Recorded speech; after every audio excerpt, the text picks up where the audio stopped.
보겠습니다. 네. 네, 1번 관세법령상 용어의 정의로 옳지 않은 것은 용어의 뜻이라고도 하죠. 법제 2조. 외국무역기는 외국무역기 정의를 할 때 외국이란 단어도 들어가야 되고 무역이란 단어도 들어가야 돼요.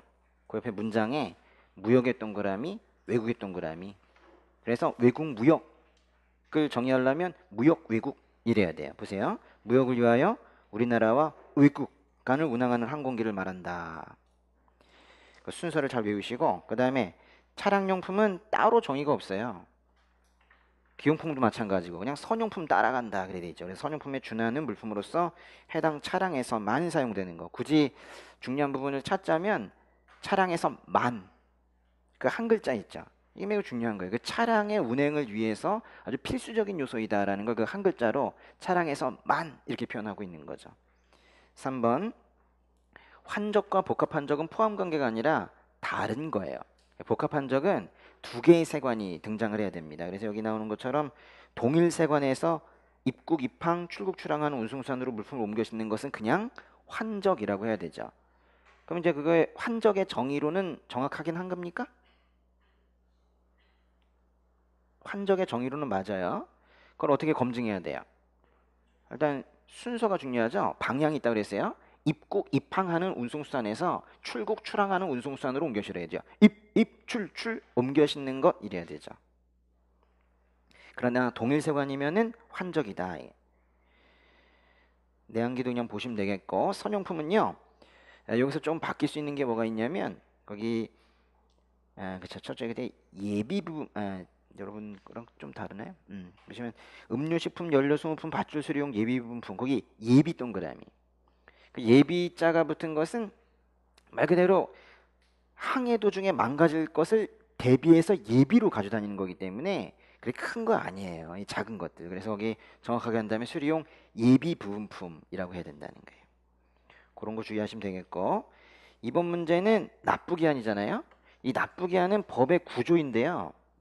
법제 구조인데 이 법제 구조는 이 말 그대로 구조가 중요해요. 구조의 구조. 구조 한번 펴보세요. 구조의 그 틀을 알게 되면 구조 문제가 보여요. 일단은 1항에 어떤 내용들 나와요? 납부기한들 나오죠. 몇 개 나와요? 3개. 세 가지 상황이 뭐예요? 신고 납부하는 경우, 부가고지하는 경우, 즉시 반출하는 경우. 그리고 2항이 뭐예요? 2항이 뭐예요? 2항이 수리 전에 납부할 수 있다는 거죠. 그게 그래서 항상 같이 나와요. 3항이 뭐예요? 월별 납부이죠. 이번 문제 보세요. 딱 1, 2, 3번이 1항입니다. 4번이 2항이고 5번이 3항이고 그렇게 된 거죠. 그리고 관습법 문제는요. 그래서 순서를 이렇게 많이 바꾸지 않아요. 왜냐면 바꾸지 않아도 어렵기 때문에 이게 바꾸지 않아요. 그래서 이 구조를 알게 되면은 거기서 뭐가 틀렸는지 금방 또 잘 알 수 있죠. 일단은 1번에 10일, 3번에 10일 이런 거 없다고 그랬어요. 관세 납부기한은 두 개밖에 없어요. 관세 납부기한이면 15일이고 과징금의 납부기한이면 20일이지 세상에 10일이라는 납부기한은 어디에도 없어요. 둘 다 15일로 바꿔야 되겠죠. 2번이 틀렸네요. 그죠? 2번이. 아니, 2번이 맞았네요. 2번이 답이네요. 그죠? 납세고지를 한 경우 어느 날부터? 받은 날 동그라미. 납세고지가 한 개 중요한 게 아니라 도달이 중요한 거죠. 그날부터 15일 이내이다. 납세무자는 수입신고가 수리되기 전에 해당 세액을 납부할 수 있다 이겠죠. 수리 전 납부 가능합니다. 5번은 어디가 틀렸을까요? 일단 이게 월별 납부라면서요. 월별 납부는 관성장이 운영해요? 세관장이 운영해요?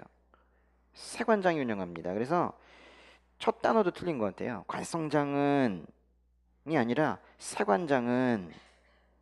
근데 세관장이 월별 납부를 운영을 하긴 하지만은 그 월별 납부를 이용할 수 있는 그 업체 요건이라든가 이런 것들은 관세성 고시에 나온단 말이에요. 그러니까 세관장은 납세 실적 등을 고려하여 누가 정하는 요건? 관세성장이 정하는 요건. 이렇게 바꿔야죠. 요즘 문제의 특징은 두 군데 이상 틀린 것들이 많다는 거예요. 관세성장이 정하는 요건을 갖춘 손실납세자가 대통령이 정하는 바에 따라 신청을 할 때에는 대통령령 동그라미 이건 맞을까요? 월별납부의 법률 문장은 이거 하나입니다. 나머지 월별납부는 다 시행령이 가 있기 때문에 맞는 말이에요. 신청을 할 때에는 수입 신고 기간이 동일한 달. 제가 이런 식의 오답 많이 나올 거라고 그랬죠. 아닙니다. 뭐가 동일해야 돼요? 그치. 납부 기한이 동일한 달의 세액을 한꺼번에 모아서 그 기한이 속하는 달에 그냥 말일이죠. 다음 달을 빼야 되죠. 틀린 게 천지 그죠? 예, 네 군데나 바꿔야 된다. 3번 문제. 납세담보에 관한 설명으로 옳지 않은 것은 그랬는데요. 동그라미 1번과 2번은 이어지는 건데요. 둘 다 남은 금액이라는 말을 찾아보세요. 1번에도 담보를 관세에 충당하고 남은 금액. 2번에도 남은 금액이에요. 일단은 돈이 남았어요. 담보를 팔아서 세금 채워놓고 남았어요. 그러면 누구한테 줘야 돼요? 담보를 팔아가지고 남았으면 담보 준 사람한테, 담보 제공자에게 제일 먼저 줘야 되겠죠. 그래서 이 사람이 일단 기본이죠. 담보를 제공한 자. 이 사람한테 줘야 돼요. 그 사람 거니까. 남은 돈도 이 사람 거죠. 근데 이제 이 사람이 주려고 보니까 연락도 안 되고 줄 수가 없어. 그러면 공탁하죠. 근데 문제는 보증을 썼을 때예요. 보증이 썼으면 보증자가 잔돈도 받는 게 맞아요. 그래서 보증이 있을 때는 그때는 이 보증한 사람에게, 그죠? 예, 보증인에게 돈을 주는 게 맞죠.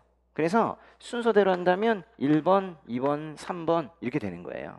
물론 보증인이 없으면 얘가 1등이 되겠죠. 그래서 보통은 이제 이렇게 나오겠죠. 상황을 둡니다. 보증을 한 상황이라면 보증인이 돈을 낸다. 이런 한 문장이 아예 따로 나올 거고, 논리상으로는 일어나 사실 1등, 2등 이렇게 나올 거예요. 담보 제공한 자에게 줄 수 없으면 그 다음에 공탁한다. 그래가지고 이 두 문장이 있는 거죠. 그게 바로 1번과 2번 아닙니까? 1번에 보세요. 납세무자가 아닌 자가 관세 납부를 뭐 한 경우? 상황이 보증이에요. 보증한 경우. 그러고 남았대. 그럼 누구한테? 보증인에게. 직접 동그라미. 담보 제공한 자를 경유해서 주면 배달 사고 날 수 있으니까 직접 주라는 거잖아요. 두 번째, 세관장은 담보를 관세 충당하고 남은 금액이 있을 때에는 일단 이게 기본입니다. 누구에게? 담보 제공자에게 돌려줄 수 없는 경우에 뭐야, 그치? 공탁할 수?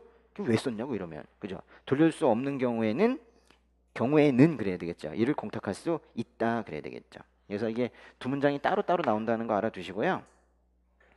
또 하나 3번에 세관장은 관세 체납 처분을 할 때에는 재산의 압류, 보관, 운반 및 공매에 드는 비용에 상당하는 체납 처분비 징수 밑줄. 그러니까 체납 처분하느라, 말하자면 납세자의 집을 일반 재산을 처분하느라 비용이 들 수 있잖아요. 그 비용도 결국 누구한테 받는다는 거예요? 납세자한테 다 받는다는 거예요. 근데 여러분 이게 어디서 나오는 거예요? 3번이. 여러분 이런 거 기억나세요? 국세기본법과 국세징수법의 예에 따른다? 그 뭐예요? 법제 26조 체납 처분한다는 문장이 있죠. 한번 찾아보실래요? 법제 26조? 근데 법제 26조가요. 항이 하나가 아니야. 법제 26조의 2항은 잘 알아요. 근데 2항을 안 볼까봐 걱정이 돼서 지금 보내. 그죠? 그 2항이 바로 체납처분비 징수한다는 거예요. 그래서 여기 동그라미 3번이 법제 26조 2항이에요. 같이 알아두세요. 알죠? 체납처분과 관련된 문장이 두 개가 있습니다. 네. 동그라미 4번. 세관장은 담보를 제공한 납세무자가 납부기한까지 해당 관세를 납부하지 않으면 담보를 해당 관세에 충당할 수 있대요. 거꾸로 읽을 수 있어야 돼요. 여러분 이렇게 물어야 되는 거예요. 언제 담보를 관세에 충당하지? 그 담보를 관세에 충당한다 밑줄 끝에 언제 한대요? 납부 기한까지 해당 관세를 납부하지 아니하면 밑줄 짧게 하면 체납하면 아주 우습게도 상황을 바꿀 수 있어요. 5번은요. 담보를 포괄하여 미리 세관장에게 제공할 수 있다 그랬는데 큰 담보 한번 제공해 놓고 해제하지 않은 상태에서 계속 갱신해서 쓰는 거예요. 여기서의 포인트는 뭐냐면요. 담보를 포괄 담보를 제공한다. 포괄 담보의 반대는 뭐겠어요? 개별 담보라는 건데 개별 담보 얘기는 뭐 시험에 나오지도 않을 거예요. 포괄 담보만 시험에 이게 독특한 걸로 법령에 언급이 되고 있기 때문에 포괄 담보 제공을 할 수 있다. 한 번 제공해 놓고 일정 기간 동안 쓰는 거예요. 거기 중요한 단어는 거기 과세법에 따라 담보를 제공해야 되는 사유가 있는 경우 맨 그때 일정 기간 동그라미 1년이면 1년 그냥 담보를 갖다 예치해 놓고 계속 쓰는 거예요. 해제만 되지 않으면. 여기서 포인트는 일정 기간보다 더 중요한 말은 누가 포괄 담보라는 걸 활용할 수 있는가? 누가 주어래요? 납세 의무자 뿐만이 아니라 보증한 자도 포함한다. 옛날에 이 괄호가 없었어요. 근데 보증자들이 우리도 이거 해달라 그래가지고 난리 피우는 바람에 이 괄호가 이 개정이 되어가지고 들어간 거예요. 아주 이슈가 크게 됐던 거라고. 그래서 보증자 포함의 동그라미. 예. 결국 바꿀 수 있는 건요. 그 포함 제외 그거밖에 없어요. 4번 문제. 담보의 종류가 아닌 것은 그랬어요. 일단은 우리는 7가지 담보를 다 알고 있는데요. 그렇죠? 금전 여기 없다. 그렇죠? 금전 한번 써볼게요. 금전. 그리고 두 번째 담보가 뭐예요? 국채 지방채인데 그 중에 지방채 있네요. 4번. 지방채. 서울특별시가 발행한 채권. 이렇게 나오겠죠? 서울특별시가 발행한 채권. 담보 돼야 안 돼요? 되죠. 예. 경기도가 발행한 채권. 되죠. 예. 그러나 삼성물산이 발행한 채권 뭐 이런 거 안 되겠죠? 예. 회사채는 안 돼요. 그리고 3번 담보가 여기 있다. 3번 담보가 5번에 있네요. 그죠? 세관장이 인정한 유가증권. 쉽게 말하면 주식이죠. 여기 대표적인 것들 뭐 있어요? 증권거래소 상장증권. 또 코스닥시장 상장증권. 뭐 이런 것들이 5번에 들어가는 것이고요. 6번 담보가 2번에 있는데 아주 짧게 써놨네. 그죠? 보험에 가입된 끊고 엔드 등기되는 등기 또는 등록된 이라고 원래 법에 되어 있죠. 그 뒷부분 한번 완성해 봐요. 건물, 공장재단, 광업재단, 선박, 항공기, 차량 그러면 안 되죠. 선박, 항공기, 건설기계이죠. 그럼 건설기계가 따로 나오면은 그것도 생소하게 보일 수 있어요. 맞죠? 건물로 시작하고 건설기계로 끝나고 하죠. 건물, 공장재단, 광업재단, 선박항공기, 건설기계. 이건 아주 제대로 써놨어요. 이번에 보험에 가입된 엔드 등기된 두 개가 다 나와야 돼요. 7번째 담보가 여기 또 없네. 아, 4번째 담보도 아까 안 봤었구나. 동그라미 3번이 4번 담보죠. 우리 항상 4번, 7번 담보 얘기하는데 4번 담보는 보험 성격이면서 보증 성격이죠. 7번 담보도 보증자 있죠. 7번 담보 한번 써보세요. 7번 담보가 뭐예요? 세관장이 인정하는 보증인의 납세보증서. 세관장이 인정하는 보증인의 납세보증서. 그래서 여기 사람이 2명이 나오는, 2번 나오는데 세관장이 인정한다는 말이 2번 나오죠. 납세무자가 발행한 보험증명서 자기가 막 발행해. 답이 1번이죠. 5번에 시효의 중단 및 정지에 관한 설명으로 옳지 않은 거 그랬는데요. 시험 문제 생긴 거 갈로 풀 수 있을 것 같아요. 그죠? 좀 독특하게 냈는데 환급 청구권의 소멸시효는 환급 청구권 행사로 중단된다. 일단 중단 동그라미. 중단은요. 권리 행사를 쭉 안 하고 있어. 그래서 5년 지나면 10년 지나면 끝날 것 같아. 그래서 쭉 안 하고 있다가 어느 순간 아 맞다 나에게 권리가 있었지. 이래서 권리 행사를 하면 다시 5년 또는 징수권의 경우는 또 뭐 10년 이렇게 살아나는 걸 우리가 중단이라고 그래요. 그 중단 사유는 다 외우고 계시죠? 근데 혹시라도 나중에 시험장에서 이게 중단 사유인가? 이렇게 의문이 들면 그게 그 권리의 권리자가 행사하는 권리의 행사인지 보면 돼요. 중단은 뭐다? 권리의 행사이다. 그러니까요. 환급에 있어서 환급받을 자, 즉 권리자가 하는 권리 행사가 뭐가 있겠어요? 환급 청구권의 행사밖에 더 있겠어요? 환급 청구권의 행사 동그라미. 그게 유일한 중단 사유예요. 환급에 있어서 유일한 중단 사유라는 건 유일한 권리 행사 방법이라는 거예요. 두 번째, 관세징수권의 소멸시효는 맨 끝에 기간 중에는 진행하지 않는다면 있죠. 그게 뭔 뜻이래요? 기간 중에 진행하지 않는다? 정지라고 그랬죠. 정지. 그러면 이제 4개 기간을 알아야 되는데, 그렇죠? 분할 납부 기간, 징수의 기간, 체납처분 유예 기간, 사행위 취소성 기간, 그죠? 체증사분 기간 중에는 진행하지 아니한다. 동그라미 3번, 4번, 5번은 다 소멸시효 중단 사유인데요. 경남 공고합 교통체증사분 뭐 그렇게 외웠었잖아요, 그죠? 예. 지금 여기 빠져 있는 것부터 해보겠습니다. 경은 뭐였죠? 경정 처분이 있었죠. 경정이요? 경정 결정일이라는 것도 있어. 경정 결정일은 어디서 나와요? 환급 청구권 소멸시효 기산일에 나오고, 그죠? 예, 이건 경정 처분입니다. 여기는 경정 처분이 있고 경남 이게 납인데요. 경납인데 납자 들어가는 게 3개나 있다고. 여기 3번에 있네요. 납세고지. 또 뭐도 있어요? 납세 독촉도 있죠. 납세 독촉도 있고 납부 최고도 있고, 그죠? 납세고지, 납세 독촉, 납부 최고. 경남 공이 여기 없네, 그죠? 공소제기. 근데 공소제기가 시험이 제일 많이 나왔어. 공소제기 앞에만 특정 범죄 가중처벌 등에 관한 법률에 따른 공소제기 이러기 때문에요. 경남 고는 뭐예요? 고발이죠, 고발. 여기도 없네. 경남 공고 압류 5번에 있다, 그죠? 교부 청구. 4번에 있다, 통구 처분. 답이 5번이네요, 그죠? 예, 해당되지 않는다가 아니라 해당된다 이겠죠. 예, 전체가 다 법의 23조에서 낸 거예요. 요즘에 문제를 보면요, 한 조문에서 많이 나와요. 한 조문에 이렇게 타이틀로 해서. 그럼 옛날에는 안 그랬느냐? 옛날보다 좀 더 심해졌어요. 왜 그럴까요? 고조선도 8조법이다가 60여 개 조로 증가했잖아요.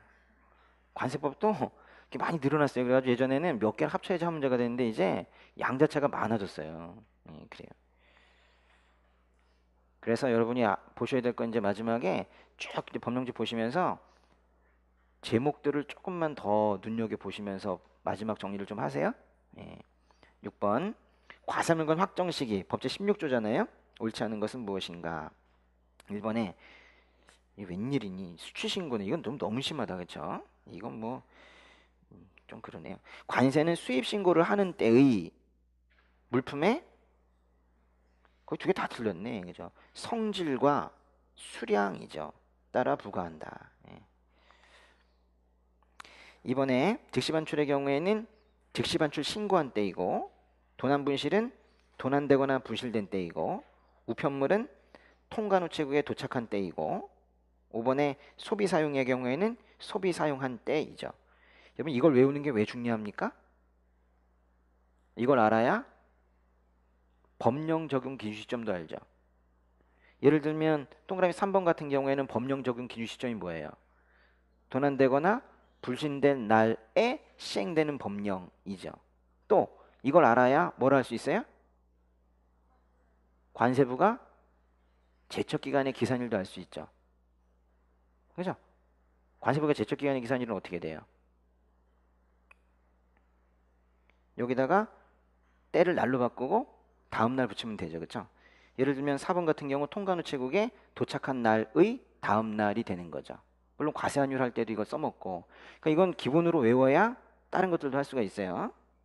7번 납세무자에 관한 설명으로 옳지 않은 것. 1번 장치 물품의 폐기 제2항에 따라 관세를 징수하는 물품의 그러니까 160조 2항이 뭔지 알아요. 그러니까 옛날 문제와 달라진 게 이거예요. 옛날에는요 이걸 갖다 자세하게 보세구역에 장치된 물품이 폐기 뭐 이런 식으로 줬단 말이에요. 근데 이제는 그냥 160조 그냥 이렇게 해버린다고요.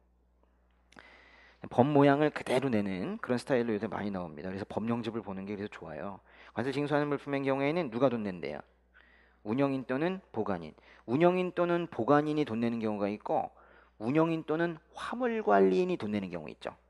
질문, 운영인 또는 화물관리인이 돈 내는 경우는 언제예요? 보세구역 장치 물품으로서 도난 부실된 경우, 그죠? 보세구역 장치 중에 도난 부실되면 운영인 또는 화물관리인이라고 하고, 폐기되면 운영인 또는 보관인이라고 합니다. 이번에 우편으로 수입되면 수취인이죠. 맞고. 3번에 보세 운송했을 때에는 신고했거나 승인받은 자가 납세무자가 됩니다. 근데 동그라미 3번은 잘 보셔야 되는데 이게 그냥 상황이 아니고 지금 어떤 상황이래요? 보세운송 기간 경과시죠. 일반적인 보세운송 물품은 그냥 수입 물품에 수입 신고할 때 화주가 세금을 내요. 그러니까 이건 잘 보셔야 돼요. 어떤 상황이라고요? 기간 경과. 그 보세운송 관성장이 정한 기간 내에 끝내야 된다면서요. 그 기간이 지났을 때.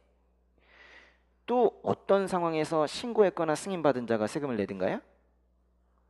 보세운송 도중에 도난 부실된 경우. 그러니까요. 동그라미 3번 같은 경우는 앞부분을 잘 보셔야 돼요. 앞부분이 기간 경과라고 나오든 도난 분실이라고 나오든 둘 중에 하나로 나와줘야 뒷부분이 신고 승인자가 답이 되는 거예요. 만약 그런 상황이 아니면 누가 답이겠어요? 화주가 답이지. 화주가 답이 되는 거예요. 이런 거 잘 보셔야 되고 4번에 수입 물품을 수입 신고 전에 양도했대요. 수입 신고 전에 팔았대. 그럼 산 사람이 돈 내겠죠. 양도인이 아니라 양수인이겠죠. 답이 4번입니다. 5번에 158조 5항 다 이런 식으로 냈네요. 그렇죠? 관세를 징수하는 물품인 경우 근데 그 내용이 그 뒤쪽에 나와요. 보세구역 밖에서 보수작업 승인을 한 경우에는 그 승인 받은 자가 납세무자가 되도록 되어 있습니다. 8번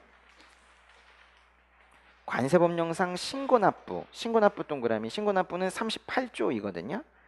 38조의 내용이 참 많습니다. 일단은 1번에 보시면요. 유독 정정 세계 정정 방법 중에서 그냥 정정이라고 부르는 거 있죠. 그것은 38조에 있어요. 납세무자는 이라고 시작하면 일단 경정은 포함되지 않죠. 납세 신고한 세액 동그라미 아주 중요한 말입니다. 납세 신고한 세액은 아직은 뭐는 안 한 거예요? 납부는 안 한 거예요. 그런데 옆에 그 다음에 그냥 부연 설명을 더 해줬어. 납부하기 전에 세액을 납세 신고한 세액이라고 합니다. 납부하기 전에라는 말을 읽기 전에 앞부분에서도 이미 알아야 돼요. 그것에 대해서 과부족 동그라미 많이 신고했습니다. 적게 신고했습니다. 모두가 다 뭐예요? 정정이죠. 맨 끝에 납세 신고한 세액을 정정할 수 있다 이죠. 답이 1번이네요. 근데 저는요 2번 동그라미에 별표 치고 싶어요. 사실 저도 쳐놨는데요. 요거는 우리가 이제 이런 문제를 통해서 봐야겠다 이러는 거지 그냥 다 넘어가는 문장이에요. 일단 문장 한번 보세요. 납세신고 자율심사 이게 왜 같이 나와? 및 관세법 제38조 사항에 따른 정정 그래 납세신고와 자율심사 그 세 개 동그라미 쳐보세요. 납세신고 동그라미 자율심사 동그라미 그리고 세개 정정 동그라미 관련해서 그 방법 및 절차 등 필요한 사항은 대통령령으로 정한대요. 대통령령 동그라미 납세신고 자율심사 정정과 관련돼서 중요한 내용은 대통령령으로 정합니까? 이게 도대체 뭡니까? 저는 이 문제 보면서 여러분에게 오늘 이거 해주는 게 아주 중요하다는 생각을 아까 문제를 한 번 더 보면서 한 번 더 생각했어요. 이게 우리 시험에 딱 맞아요. 법률 문장들이 많고요. 이번 요 관세시험 문제가 아주 문제가 우리가 지금 대비하기에 딱 좋아요. 법령집 한번 펴보세요. 38조 38조에 5항 보세요. 5항 38조 5항 같은 게 요런 게 우리에게 허를 찌르는 부분이 될 수가 있어요. 잘 안 본다고. 왜냐면 별 중요한 내용도 없고 겨우 자율심사 이런 내용들 시행령에서 규정하겠다 이 내용이잖아요. 그거 외웁시다. 알았죠? 법률 문장이니까. 그래서 그 구조는 외우기 좋을 것 같아요. 납세신고, 자율심사, 정정은 대통령령으로 정한다. 8번에 2번이 38조 5항입니다. 요런 걸 오늘 배우는 거예요. 그 다음에 동그라미 3번에 세무장은 납세 실적과 수익 규모 등을 고려해서 관성장이 정하는 요건을 갖춘 자가 신청할 때 납세 신고한 세액을 자체로 심사하게 할 수 있다는 게 뭡니까? 자율심사죠. 자율심사도 38조에 나와요. 3항에. 또 물품을 수입하려는 자는 수입 신고할 때 관세의 납부에 관한 거의 관세의 납부에 관한 신고가 뭐예요? 이게 바로 납세 신고죠. 납세 신고 누가 합니까? 수입하려는 자가 하죠. 납세 신고 언제 합니까? 수입 신고할 때 하죠. 수입 신고 전에도 할 수 있나요? 못하죠. 납세 신고는 수입 신고와 분리되지 않습니다. 수입 신고 전에 할 수 있는 건 가격 신고죠.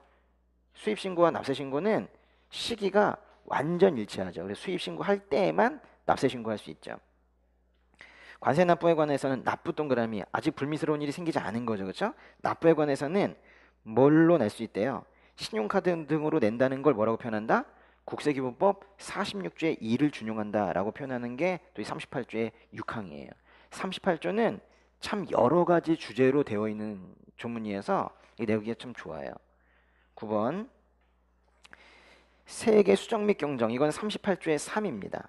38조의 3이 수정 및 경정인데 여기에 수정 신고도 나오고 경정도 나오고 경정 청구까지도 나와요. 수정 및 경정 그러면 세 가지를 묻는 거예요. 뭐뭐뭐? 수정 신고와 경정과 경정 청구까지 나올 수 있겠네 하면서 보는 거예요. 제가 아까 제목 보라고 그랬죠. 38조의 3이 수정 및 경정입니다.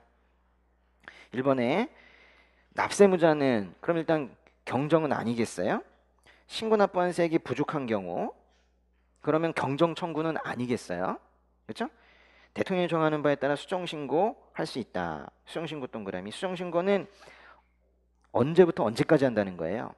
보정 기간이 지난 날부터 관세법 제21조 제1항에 따른 기간 밑줄. 이게 뭘까요?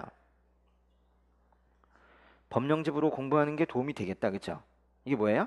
관세부가 제척 기간이 끝나기 전까지죠. 관세부가 제척 기간이 끝나기 전까지로 할 수 있다. 그런데 잘 봐요. 1번 문제를 보면서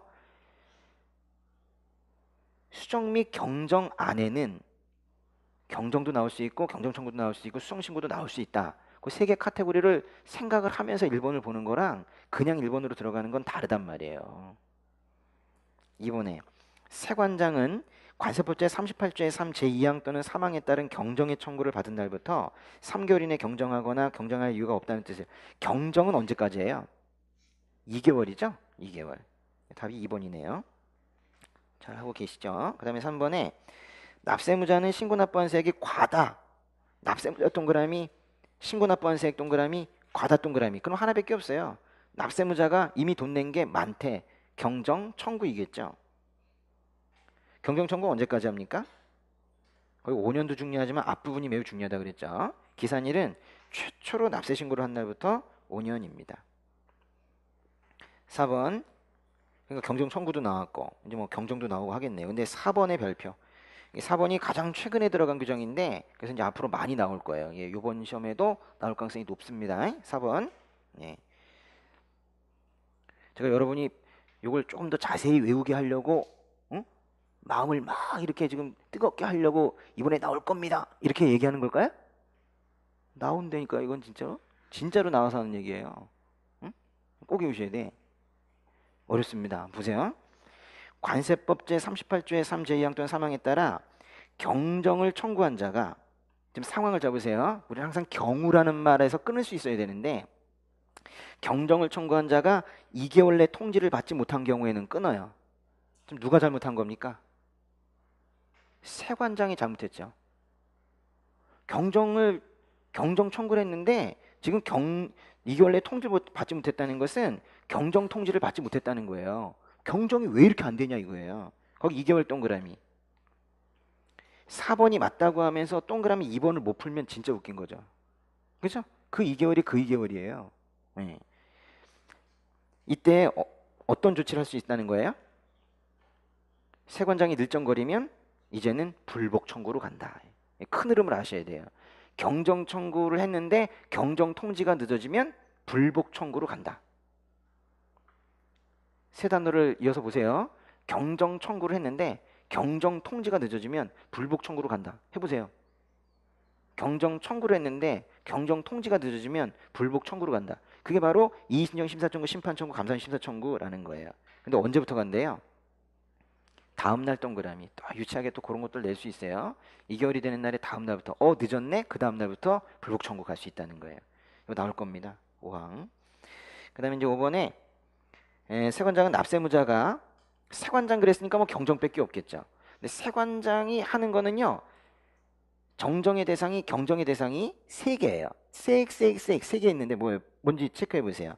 신고 납부한 세액 이미 돈 낸 거, 납세 신고한 세액 아직 돈 안 낸 거, 또 경정 청구한 세액, 경정 청구 받은 거. 요 세액의 과부족에 대해서 정정하면 경정이죠. 10번 문제. 이거는 우리가 아주 강조 많이 했었던 거예요. 일단 답부터 먼저 보시면 4번인데요. 세관장이 징수하는 내구세를 포함한 체납된 관세. 일단요 이런 식으로 표현이 돼 있지 않아요. 우리 그 가상금 법의 41조인데 분명히 이렇게 돼 있을 거예요. 관세 그리고 괄호 안에 세관장이 징수한 내국세를 포함한다. 그렇게 돼 있을 거예요. 41조 3항에 맞습니까? 근데 그걸 갖다가 괄호를 해놓으면은 문장이 촌스러우니까 괄호를 뺀 거야 앞으로. 그래가지고 세관장이 징수한 내국세를 일단 포함 맞는 말이에요. 그러니까 여기 말하자면 관세와 내국세의 합계액이 얼마? 100만 원 미만인 경우 거기 아마 법에 보면은 그 위에 2항을 적용하지 않는다 이렇게 돼 있을 거예요. 2항이 뭔데요? 중과상금이잖아요. 그래서 이거 동그라미 4번은 그냥 가상금이라면 안 된다고 그랬죠. 한 글자 차이지만 이게 중요하다고 그랬죠. 예, 답이 4번이고요. 1번 다시 보시면 1번에 3% 뭐 당연히 아는데요. 그 1번에 체납된 뭐라 그랬어요? 관세 동그라미. 5번 보세요. 60개월의 범위에서 체납된 뭐라 그랬어요? 관세 동그라미. 근데 왜 동그라미 4번에서는 내국세 포함한다고 그러더니 앞에 있는 1번에 5번에 그 관세 이렇게 써도 되는 거예요? 체납된 관세 및 내국세 이렇게 써야 되는 거 아닙니까? 아니면 그냥 통칭으로 체납된 세액이라고 써야 되는 거 아니에요? 법에는 뭐라고 돼 있어요? 체납된 관세. 그럼 그 100분의 3 할 때 부가가치세 체납한 거는 그 3% 계산할 때 안 합니까?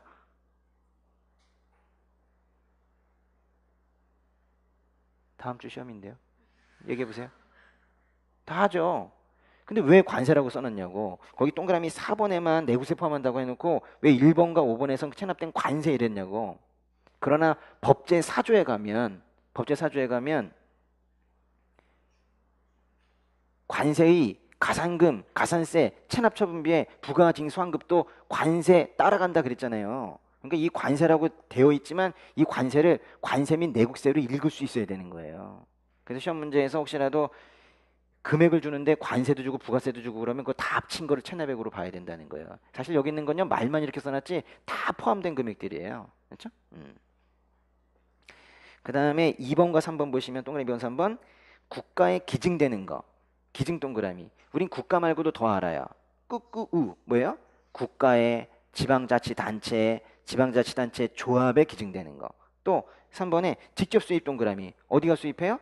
국가가 지방자치단체 조합이 직접 수입하는 거. 가산금이 없죠.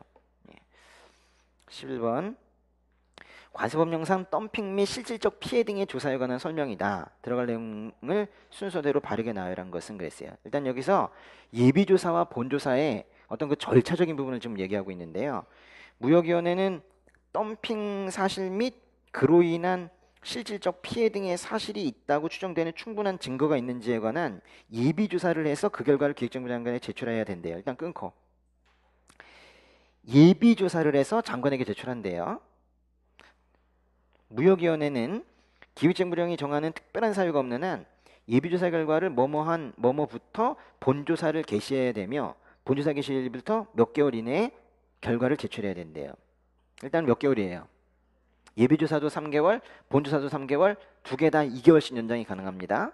예비조사도 3개월, 2개월 연장 가능, 본조사도 3개월, 2개월 연장 가능해요. 그런데 여기서 지금 뭘 얘기하고 있냐면 본조사 언제부터 시작하냐는 거죠. 우리 뭐라 그랬어요? 예비조사 다 끝났어. 결과 제출하고 나서 그날은 회식하고 그 다음 날부터. 응? 그러니까 여기 뭐라 그래야 돼요? 예비조사 결과를 제출한 날의 다음 날 그래야 되죠. 그리고 3개월. 예. 답이 그래서 5번입니다. 우리가 공부했던 방향이 맞는 것 같아요?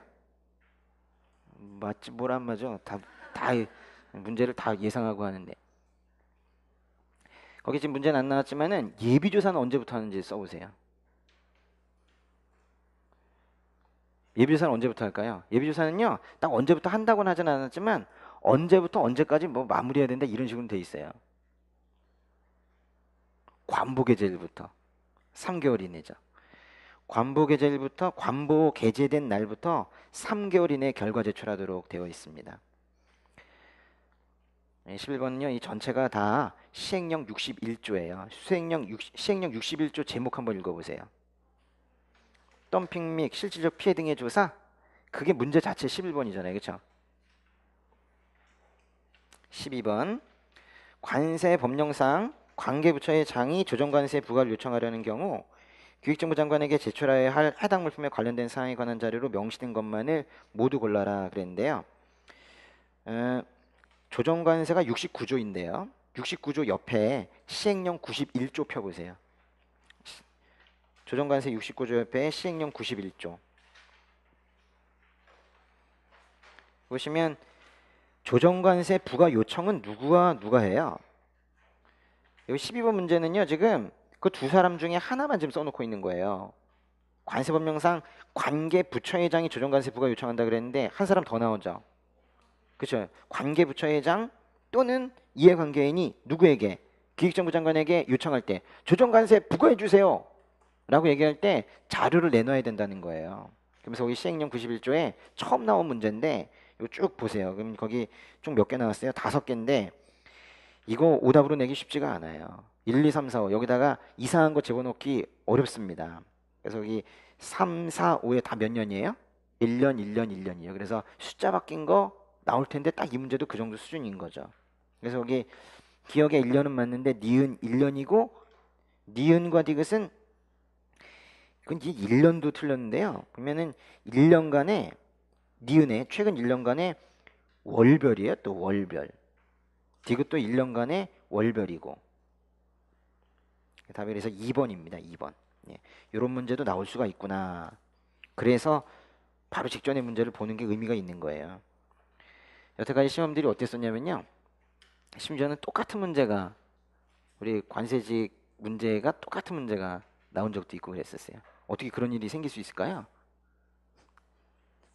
같은 사람이 내는 경우도 있어요. 근데 자기가 냈는지 모르고 또 내고 그런 분도 있고 우리가 이 두 문제를 다 본다는 걸 모르고 이제 이렇게 또 하시는 분들도 있고 그렇죠. 13번 세율의 조정 동그라미. 세율의 조정이 뭐게요? 세율의 적용은 뭡니까?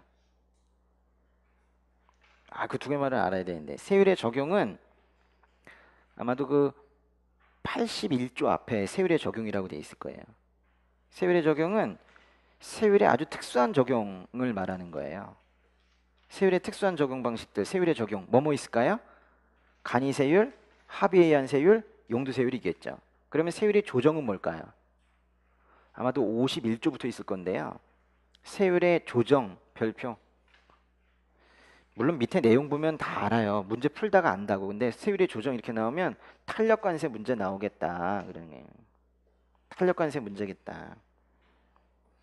탄력관세뿐만이 아니라 이제 뒤쪽에 그 탄력관세 사이에 국제협력관세와 일반 특혜관세가 들어가 있기 때문에 그 대통령령 또는 기획정부령으로 정한다는 그 세율들을 우리가 세율의 조정이라고 그래요. 왜냐면 국회에서 딱 정하고 행정부에서 바꾼다라는 그런 뜻이에요.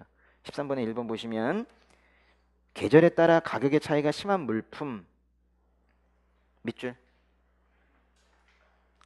대해서 적용이 되는 게 말 그대로 계절관세입니다. 농산물이겠죠.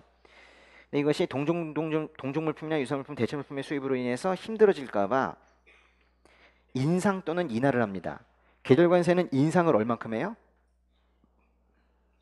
이건 처음부터 이게 농산물이기 때문에 말하진 않았어도 계절에 따라 가격 차이가 심한 물품이 농산물이기 때문에 숫자 없이 바로 국내 가격차 가는 거예요. 그래서 국내 가격차에 상당한 한 유례 범위에서 기본세율보다 높게 관세를 부과하거나 끊고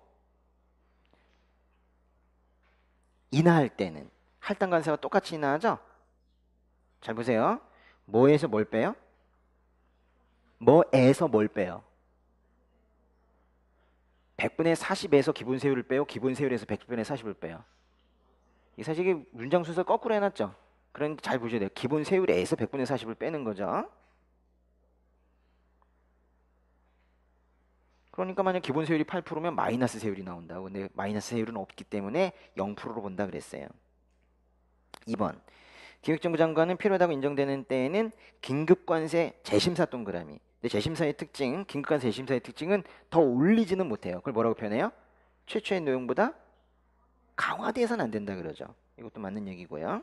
3번에 농림축산물에 대한 특별기간세 부과해야 되는 대상물품 세율 기획적 정한다. 이건 뭔 문제예요? 대상 동그라미, 세율 동그라미.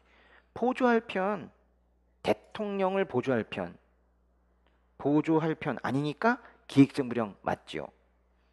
4번에 농림축산물이 아닌 특정 물품의 수입을 억제할 필요가 있는 경우 일정한 수량을 초과하여 수입되는 분에 대해서 100분의 50의 범위를 기본세율에 더하여 관세를 부과할 수 있다 그랬는데 일단은 100분의 50이 아니라 100분의 40입니다. 어디서 나오는 얘기예요? 할당 관세죠. 근데 잘 보시면은 앞에를 이런 표현을 썼어요. 그냥 특정 물품의 수입을 억제할 필요가 있는 경우 특정 물품 수입을 억제할 필요가 있는 경우 묶으세요.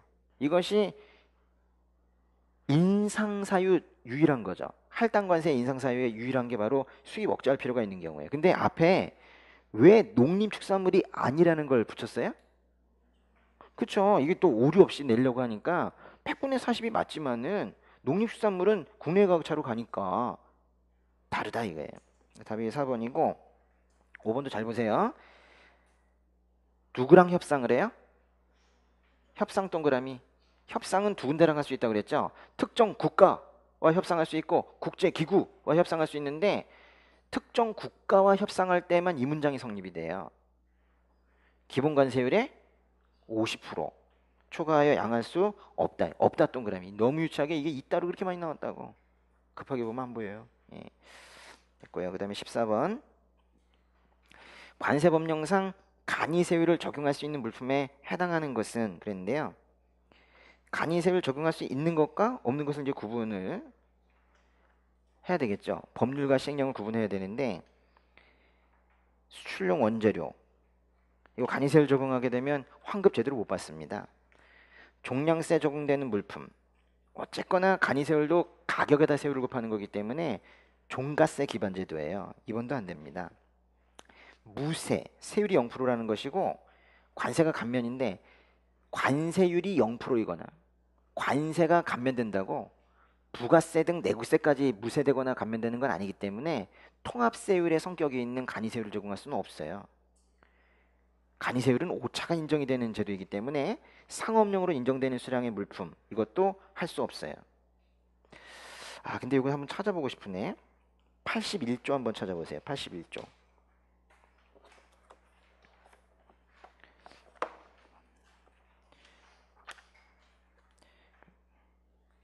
81조에 보시면은 거기 그 바로 옆에 시행령 96조 나오죠. 시행령 96조의 2항에 5호 보세요. 5호 잘 봐야 돼요. 5호 5호에 가나다라가 있는데 가 상업용으로 인정되는 수량의 물품 자체가 다가 아니에요. 5호의 첫 줄에 뭐라고 돼 있어요? 으로써 관성장이 정하는 물품. 그러니까 5호에 있는 것들은 끝이 다 관성장이 정하는 물품으로 끝나야 돼. 고가품 어떻게 끝나야 되겠어요? 고가품 으로써 관성이 정하는 물품. 14번 문제 보세요. 14번에 4번. 왜 이렇게 끝났는지 아시겠습니까? 그래서 5호만 따로 좀 보셔야 돼요. 5호만. 그래서 관성장이 정하는 물품으로 끝나는 것들이 있어요. 14번에 5번. 외국을 오가는 운송수단에 승무원이 휴대하여 수입하는 물품. 승무원 휴대품이니까 뭐 되겠죠. 으로써 뒷부분이 문제인데. 그죠? 개별 수비세가 과세된 고급 시계. 좀 뭐 독특하게 생겼어도 돼요. 심지어 우리가 간이세율 표에서 이걸 봤다고. 간이세율이 몇 프로게요? 고급 시계. 아우 복잡하다. 응? 복잡하다. 그 37만 400원 플러스 뭐 나오는 거 있잖아요. 그때 어쨌거나 기본료가 붙어요. 37만 400원 이게 붙고 185만 2천 원을 초과하는 금액에 50% 그렇게 되어 있죠. 넘어가시고 이제 15번 대놓고 편입관세 부여 대상 국가 이렇게 물었는데 설마 바티칸이겠는가? 되죠. 답이 1번이고 나머지는 이 사람이 막 찾아내려고 노력한 것 같아요. 검색하고 막 그랬겠지. 바티칸은 어디에 있어요? 유럽에 있죠. 유럽에. 유럽에. 이제 유럽에 있는 것들 한번 떠올려 보세요. 어떤 것들이 있어요? 산모 있잖아요. 산모. 산마리노 있고 산모 모나코라고 있죠. 모나코. 그리고 안도라 있죠. 안도라. 그리고 바티칸이 있고. 안도라, 모나코, 산마리노, 바티칸, 그리고 한 군데가 더 추가된 게 어디예요? 덴마크인데 덴마크, 그냥 덴마크만 딱 나오면 상당히 우리가 유심히 봐야 돼요. 그거 틀릴 수 있어. 덴마크 전체가 아니라 그린란드, 페루 제도에 한한다 그랬기 때문에 급해. 아주 급한 거 있죠. 그린란드와 페루 제도에 한한다. 덴마크 전체라고 하면 틀려요. 16번. 관세가 면제되는 소액물품 등에 해당하는 것만을 모두 고른 것은 그랬는데요. 소액물품. 소액물품엔 네 가지가 있습니다. 뭐뭐뭐 있게요. 일단 여기 있는 것들 보시면요. 일단 기록문서 됩니까? 되죠. 그리고 우리나라의 거주자에게 수여된 훈장, 기장 되죠. 근데 기업과 니은 다 되는데요. 이것들을 신경 우리가 좀 써야 돼요. 일단 계속 봅시다. 일단 디귿번에 우리나라 거주자가 받는 소액물품 이런 것들도 있고요. 상용경품, 광고용품 뭐 이런 것들도 있어요. 네, 잘 보세요. 한번 책을 펴보시는 게 좋겠다. 94조. 94조는 우리가 인내심을 가지고 그 소액물품 면세상을 끝까지 읽어야 되는데요. 94조 보세요. 1호 우리나라의 거주자에게 수여된 훈장기장 그리고 뭐예요? 또는 앞에 끊어요. 그러니까 또는 앞에 끊어도 아무런 문제가 없어. 또는이니까. 이에 준하는 표창장 상패 2번에 기록문서 또는 끊어요. 그 밖에 서류 그 앞에 끊어도 아무 문제가 없어. 그거 끊어서 낸 거잖아요. 이 문제는. 또 그래서 1호, 2호는 또는 앞뒤에 문장이 있어요. 앞뒤에 표현이 있는 것이고 3호, 4호는 끝이 또 어떻게 끝나요?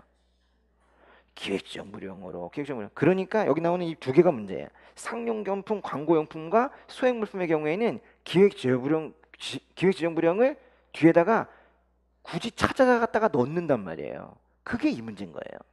이 문제가 왜 이렇게 나왔는지를 알아야 돼요. 그래서 16번에 기업과 니은 뒷부분이 잘렸는데 맞다는 것이고 디귿번 우리나라 거주자가 받는 소액물품 법률에서 기획지무령이라고 그랬는데 기획지무령이 구체적으로 나오겠다. 우리나라 거주자가 받는 소액물품은 두 가지가 있습니다. 뭐랑 뭐가 있어요? 물품 가격이 미화 150달러 이하인 게 있고 또 5달러 이하의 관람자에게 무상으로 제공하는 게 있고 두 개가 있잖아요. 그렇죠? 예. 근데 여기 보시면 물품 가격이 미화 150달러인 물품이죠. 또 리을번에 그 디귿은 안 되고요. 상용경품 또는 광고용품 이런 것들이 과세 가격 미화 200달러 250이죠. 근데 이런 문제를 잘 보셔야 되는데 이게 지금 기준을 묻고 있는 건지 지금 가능한 범위 내에 있는 건지를 묻는 문제를 뉘앙스를 잘 봐야 돼요. 근데 이거는 지금 되냐 안 되냐를 묻고 있는 거예요. 그래서 지금 200이면은 이건 좀 되는 걸로 봐야 돼요. 이 문제는. 그래서 니을도 됩니다. 과세가 미화 200달러면 250달러 이하이기 때문에 되는 거예요. 기억, 니은, 니을. 답이 그래서 3번이에요. 한 문제 더 하고 좀 쉬었다 할게요. 17번에 관세법령상 관세 환급에 관한 설명이다. 수입신고가 수리된 개인의 자가사용물품. 이 자가사용물품 들어간 게 지금 2년도 안 됐기 때문에 지금 계속 나오고 있는데요. 꼭 해야 됩니다. 106조의 2. 106조의 2는 조금 더 보세요. 알았죠? 딴 거보다. 이번에 꼭 나올 거예요. 106조의 2.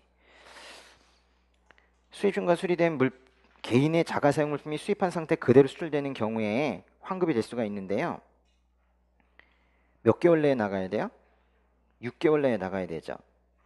수입신고 수리일부터 6개월 이내에 나가야 됩니다. 그런데 여긴 지금 너무 당연한 얘기를 지금 묻고 있고 거기 보세요. 일단 밑줄 쳐보세요. 수입신고 수리부터 6개월 이내 밑줄 그 끝부분에 다시 수출하는 경우 밑줄 그리고 그 밑줄 친 거 사이를 묶어보세요. 관성장이 정하는 바에 따라 세관장이 확인을 받고 묶어보세요. 그래서 우리가 이거 뭘 외웠냐면 관세 다시 수출 그랬죠. 관성장이 정하는 바에 따라 세관장이 확인을 받고 다시 수출 이래도 되지만은 거기 관세 그 부분을 빼면 뽀세 이렇게 들어가도 돼요. 뽀세는 빨리 읽어야 돼요. 한 단어니까. 거기 뭐라고 들어갈 수 있어요? 보세고에게 반입했다가 다시 수출이죠. 그래서요. 수입신고 수리부터 6개월 이내는 오히려 공통점이에요. 수입신고 수리부터 6개월 이내 다시 수출 그 사이에는 관세 세 또는 뽀세 이렇게 들어가야 된다고요. 네, 이제 빨리 보겠습니다. 네, 18번에 관세법령상 세관장이 5년을 넘지 아니하는 기간을 정해서 5년 동그라미. 그러면 이제 특정 물품 수입 시에 분할납부만 되는 거잖아요. 천재지변 등으로 인한 분할납부는 제외되는 거죠. 명시되지 않은 것은 무엇이냐 그랬어요. 지방자치단체가 수입하는 물품으로서 기획정부령으로 정하는 물품 이런 게 있습니까? 이렇게 뭐 계속 보죠. 영리법인이 공익사업을 장난합니까? 이건 벌써 이제 말 자체가 너무 웃기고요. 당연히 비영리 법인일 거예요. 그리고 우리가 비라는 걸 또 외웠었죠, 그렇죠? 정확사연 비. 네. 답은 2번이고요.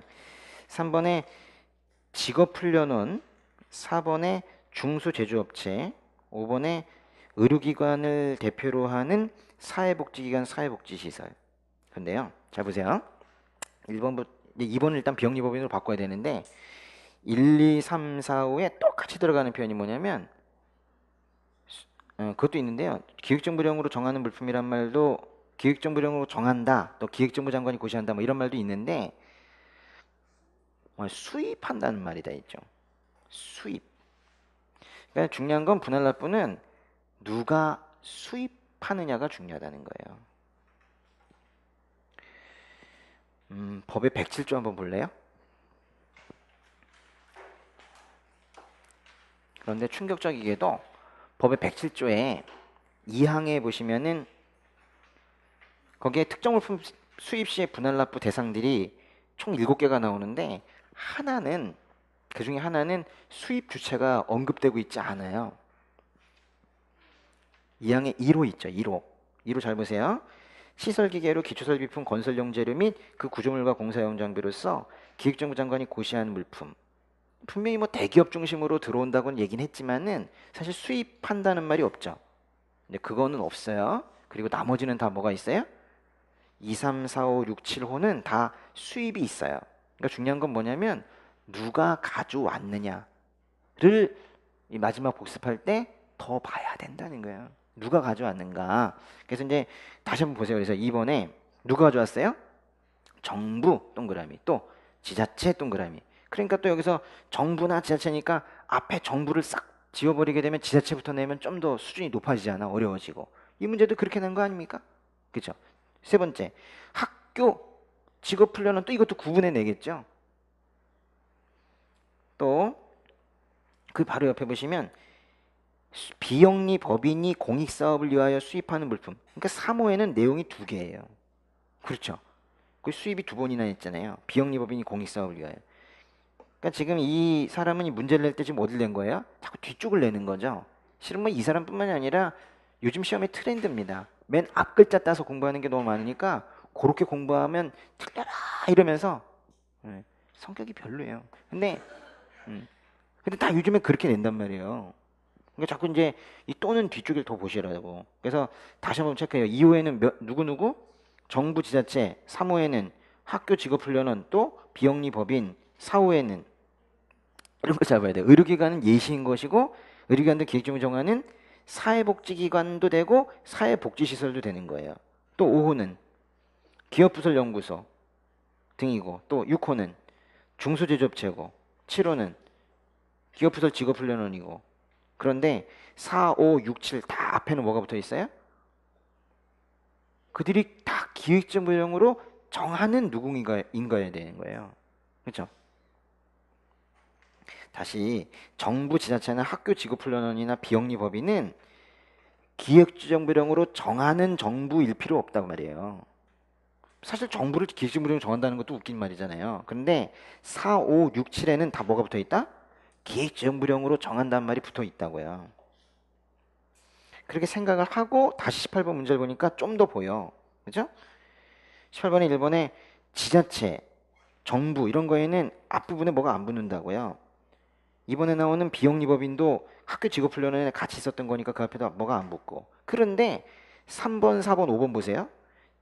기업부설 직업훈련은 중소제조업체, 의료기관을 대표로 하는 사회복지기관 다 앞에 무슨 말이 붙어요? 기획정부령, 기획정부령. 구조를 외우세요. 구조를. 그래서 이것도요 107조 2항을 따로 외우세요. 1호 따로, 주어 없는 1호 따로, 그리고 2호 3호 묶으시고, 거기 다섯 나와서 다섯, 정부 지자체 학교 직업 훈련은 비영리법인, 그리고 4, 5, 6, 7 묶으시고 이렇게 외우시란 말이에요. 19번 관세가 면제되는 외국환용 물품 등에 해당하지 않는 것은 그랬어요. 이건 뭐 우리 항상 했던 문제입니다. 3번에 명예총영사 들어가면 안 되는 거고요. 넘어가시고 20번에 관세법령상 관세를 면제할 수 있는 특정 물품, 특정 물품 면세네요. 법조 93조에 있는 특정 물품에 해당하지 않는 거 그랬어요. 동식물의 번식 양식 및 종자 개량을 위한 물품으로서 사료작물 재배용 종자인 호밀, 이런 말은 우리가 본 적이 없어요. 이건 뭔가 조금 변형을 시킨 것 같은데요. 법제 93조 한번 볼까요? 법제 93조 특정 물품의 면세, 이건 뭐 벌써 몇 번 나왔던 건데요. 법제 93조 특정 물품의 면세 보시면은 거기도 결국 2로 끝에 뭐라고 붙어 있어요? 물품 중 기획정보를 정하는 물품. 그래서 시행규칙 43조에 가니까 93조 1호에 따라 관세 면제할 수 있는 물품은 세 가지래요. 뭐래요? 그런데 단순하게 두 글자식으로 호밀, 귀리, 수수 이러면 안 된단 말이야. 앞에 무슨 말이 붙어 있어요? 사료작물 재배용 종자 중에서 호밀, 귀리, 수수만 된다는 거예요. 그러니까 지금 이 문제가 참 잘된 문제예요. 보세요. 동식물의 번식양식이 종자개량한 물품으로서 뒤쪽에 기획정부령인데 기획정부령을 어떻게 표현한 거예요? 사료작물 재배용 종자인 호밀, 그 자리에 귀리, 수수 들어갈 수도 있겠죠. 문장이 왜 이렇게 돼 있는지를 아셔야 된다는 거고, 그 다음에 20번에 2번 보시면 우리나라 선박이 외국의 선박과 협력하여 차집하거나 포획한 수산물로서 누가 추천하는 거? 우리 장관 이름 외워야 된다고 그랬죠? 해양수산부 장관. 사실 뭐 해수부 장관은 여기밖에 안 나옵니다. 이 특정물품 면세에만 나와요. 그 다음에 3번에 참 많이 나오는 건데요. 우리나라 선박이나 그 밖에 운송수단이 조난으로 인해 해체된 경우 어디 가서 쓰러져 있는 거예요. 그 해체제가 들어왔다. 면세입니다. 4번 이것도 똑같은 문제 한번 한 적이 있었는데요. 우리나라 선박이 매매 계약상의 하자보수 보증기간 중에 국내에서 발생한 고장에 대하여 외국의 매도인의 부담으로 수리 부분에 해당하는 물품. 우리나라에서 망가진 건데 왜 지금 통관 얘기를 해요? 그죠? 어디서 망가져야 되겠어요? 외국에서 발생한 고장에 대해서 외국의 매도인의 부담으로 이렇게 해야 되겠죠. 우리 간이세율 할 때 보시면요. 수리 또는 개체하기 위하여 사용되는 그 부품, 물품의 경우에도 그것도 결국 외국에서 망가진 거죠. 그죠? 원칙적으로 외국에서 망가져가지고 부품이 붙어가지고 왔어. 그럼 과세예요, 비과세예요? 외국에서 배가 망가졌어. 거기 부품이 붙어가지고 왔어. 배가 망가져서 부품이 붙어가지고 왔어. 그럼 이거 과세예요, 비과세예요? 과세죠. 근데 여긴 지금 왜 비과세라는 거예요? 왜 면세라는 거예요? 외국의 매도인 부담이니까. 그러니까 외국에서 이거 물건 고치는데요. 부품 고치는데 내 돈으로 고치면 내 돈 내야 돼요. 간이세율로. 근데 딴 사람이 돈 내주면 무상이거나 또는 보험사가 내주거나 또 딜이 받은 사람이 내주거나 그래가지고 돈을 누가 냈는지 잘 보셔야 돼요. 외국에서 망가졌을 때 내가 수리하면 간이세율. 나 이외에 누구라도 상관없어. 가해자든 매도인이든 보험사든 누구라도 상관없어. 나 이외에 누군가 부담하게 되면 그거는 특정 물품 면세. 두 가지를 잘 구분할 수 있어야 돼요. 피상속인이 사망하여 국내 주소를 둔 자에게 상속되는 피상속인의 신변용품 그랬죠. 예, 요거는 특정물품 면세에서 어디 나오는 거예요? 맨 끝에 나오는 거죠. 17호. 그래서 이제 또 보이는 거예요. 그래서 2로 17호 그렇게 다 냈네요. 21번 납세자 권리에 관한 설명으로 옳지 않은 것은 세관공무원 동그라미. 그리고 중요한 단어 권한이라는 단어를 한번 찾아보세요. 세관공무원이 되면 권한이 있습니다. 권한을 잘 활용하는 것도 중요해요. 권한을 조금만 써서 계속 여러 번 부르면 안 돼요. 한꺼번에 다 써서 권한에 속하는 사항을 한 방에 다 조사한다. 그걸 뭐라 그래요? 통합하여 조사하는 것을 원칙으로 한다. 그래서 세관공무원이 자신의 권한에 속하는 걸 통합조사하는 거예요. 맞는 얘기고, 이번에 세관공무원은 맨 끝에 납세 관련장을 내주지 않을 수 있는 경우도 있대요. 두 가지죠? 뭐랑 뭐예요? 납세자를 긴급히 체압수하는 경우 또는 도주 우려이죠. 그래서 체포합수수색하는 경우와 도주 우려가 있는 경우에 납세 관련장 교부 예외가 됩니다. 3번 납세가 폐업한 경우 관세조사를 종료했을 때에는 종료 후 30일 이내에 조사 결과 서면 또는 유선상으로 납세에 통지해야 된다. 너무 많이 틀려가지고 일단 3번이 답인 건 알겠는데요. 어디 틀렸는지 체크해 볼게요.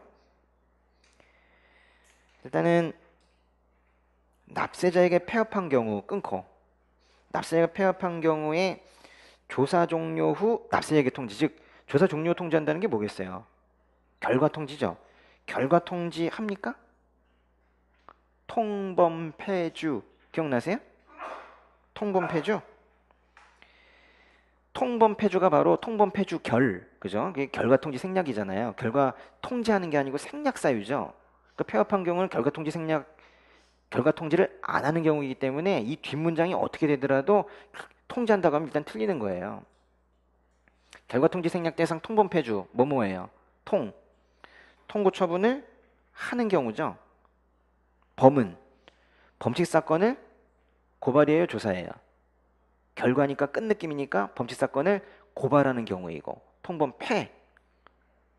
폐업만이에요. 폐업부도 뭐 휴업 파산이에요.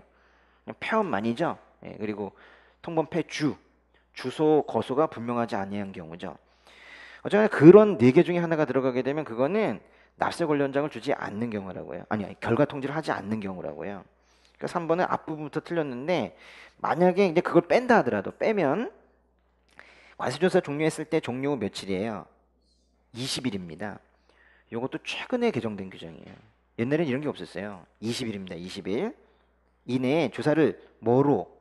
서면으로만 돼요. 전화로 걸어가지고 당신 망했어요. 뭐 이런 식으로. 너무 그렇잖아요.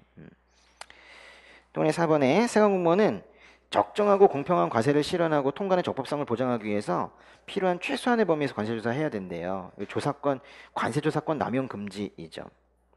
뭐 넘어갑시다. 이 정도 하고 22번 관세법령상 심사와 심판 동그라미.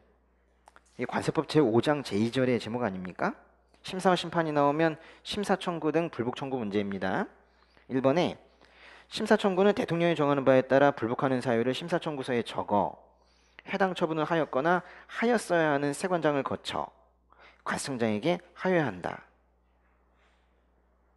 심사 청구는 세관장 거쳐 관청장에게 하는 거 맞아요? 맞는 것 같아요. 근데 이게 전체가 다 맞습니까 지금 이게? 한번 참 찾아볼게요. 제가 뭐가 지금 걱정이 되냐면 거기 대통령령으로 정하는 바에 따라 있죠. 예? 그거 맞는지 한번 찾아볼게요. 이거 122조인데요. 122조. 나중에 복습할 생각하지 마시고요. 지금 많이 외우세요. 예. 122조. 122조의 1항 보세요. 심사청구는 대통령령으로 정하는 바에 따라 불복하는 사유를 심사청구서에 적어. 맞아요? 맞네. 옆에 대통령령이 있습니까? 없습니까? 없죠. 그래서 이렇게 어려운 거예요. 이런 게. 예. 이렇게 보시면요. 다시 그 119조로 가보세요. 119조. 법령집의 더 앞쪽으로. 심사와 심판에 119조 법률이 있죠. 그 옆에 시행령이 있죠. 대통령령이 있죠. 그리고 120조는 법률 있고 대통령령이 없죠. 이 부분은 생략한 게 없습니다. 121조 법률이 있고 대통령령 없죠.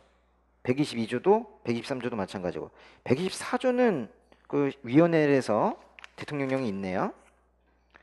그리고 쭉 넘어가 보니까 계속 있다가 125조 126조 쪽에 뭐 하나 대통령령이 있고 127조 128조 쭉 보세요. 쭉 보시고 이의신청까지 쭉 하다 보니까 뭐가 없이 끝났어요. 시행규칙 없이 끝났죠. 기획시정부령 없죠. 이게 중요해요. 기획시정부령이 없다는 거. 근데 너무 웃긴 건 대통령령을 주면서도 대통령령의 일을 안 하는 경우들이 있어요. 그게 문제예요. 좀 모양을 쭉 한번 보시라고요.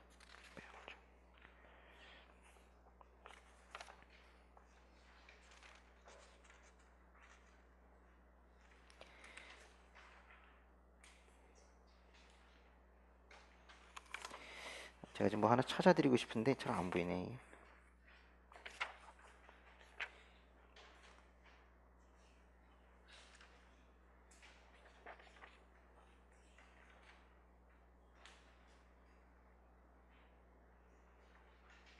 아, 여기 있구나. 그 시행령 145조 보세요. 그 119조 법률 119조 옆에 시행령 145조 보세요. 시행령 145조에 보시면은 사망에 대통령령으로 정하는 이해관계인 있죠. 근데 거기에 사호가 뭐예요? 그 별표. 그래서 심사와 심판 쪽에 계획정부령은 없어요. 그 말이 나오면 일단 이상해. 근데 요게 하나 있다는 거 아셔야 되죠. 이해관계인 부분에 위임을 했는데 시행규칙에서 받아주지도 않은 그 기획정부에서 일을 안 한 거예요. 요거 하나 있다는 건 좀 알아두세요. 예. 또 너무 또 기획정부령 없다 그래가지고 틀릴 수 있어. 근데 요걸 오히려 잘 알아두시면 좋겠어요. 계속 보세요. 이제 22번 문제. 그래서 답은 일단 1번인데 2번에 심사청구서를 제출받은 세관장은 이를 받은 날부터 10일 내에 심사청구서의 의견서는 다 며칠이에요? 7일이죠. 의견서는 7일입니다. 그런데 보세요. 2번은 누가 의견서를 누구한테 보낸 거예요? 심사청구서를 받은 세관장이 자신의 의견을 보태서 관성장한테 보냈죠. 그러니까 이 의견서 부분은요. 의견서는 누가 누구에게 보냈냐가 중요해요. 그런데 동그라미 3번 보세요. 3번에도 의견서 찾아보세요. 꼭 있네, 그죠? 관성장은 세관장의 의견서를 받은 때에는 이를 받은 날부터 10일 내에 의견서의 원본을 심사청구인에게 송부해야 된대요. 일단 여기 의견서는 지금 누가 누구한테 보낸다고 돼 있어요? 관성장이 의견서를 심사청구인에게 송부한대요. 이거는 122조인데요. 보세요. 122조 4항. 관성장은 세관장의 의견서를 받았을 때에는 지체 없이잖아요. 그쵸? 이건 지금 며칠 이내 하라는 얘기가 없어요. 그냥 바로 보내라 이거예요. 의견서 원본 보내면 어떡해? 부본을 보내죠. 부본, 사본을 보내는 거예요. 여기 두 군데 틀렸는데요. 의견서 받았을 때에는 지체 없이 의견서의 부분을 심사청구인에게 송부하도록 그렇게 되어 있습니다. 그러니까 지금 이 의견서 누구한테 받은 거예요? 지금 청구인이 있고 이 구조를 꼭 알아야 돼요. 청구인이 있고 세관장이 있고 관성장이 있는 거예요. 청구인이 세관장한테 보내는 건 뭐예요? 심사청구서이고 그걸 갖다가 세관장이 이제 심사청구서도 보내지만 의견서를 보낸다고 그랬죠.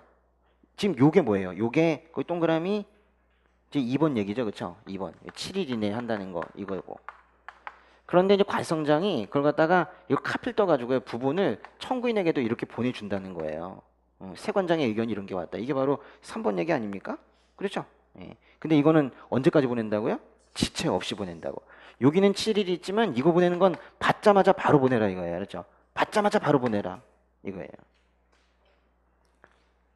근데 카피 보내는 거예요. 부본, 원본을 보내면 어떻게? 그다음에 4번에 보시면요.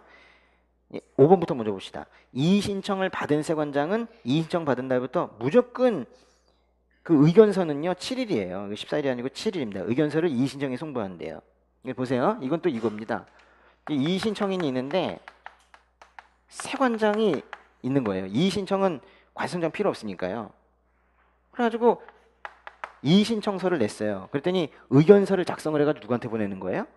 신청인에게 보낸다는 거예요. 그러니까 심사청구는 의견서가 왔다 갔다 해요. 세관장이 작성해서 관성장한테 주면 관성장이 그거를 청구인한테 주는데 세관장은 이걸 바로 줘요. 근데 이게 지체 없이 해요? 7일이에요? 이건 7일인 거예요. 이건 뭐냐면 세관장에서 시작하는 부분 있죠.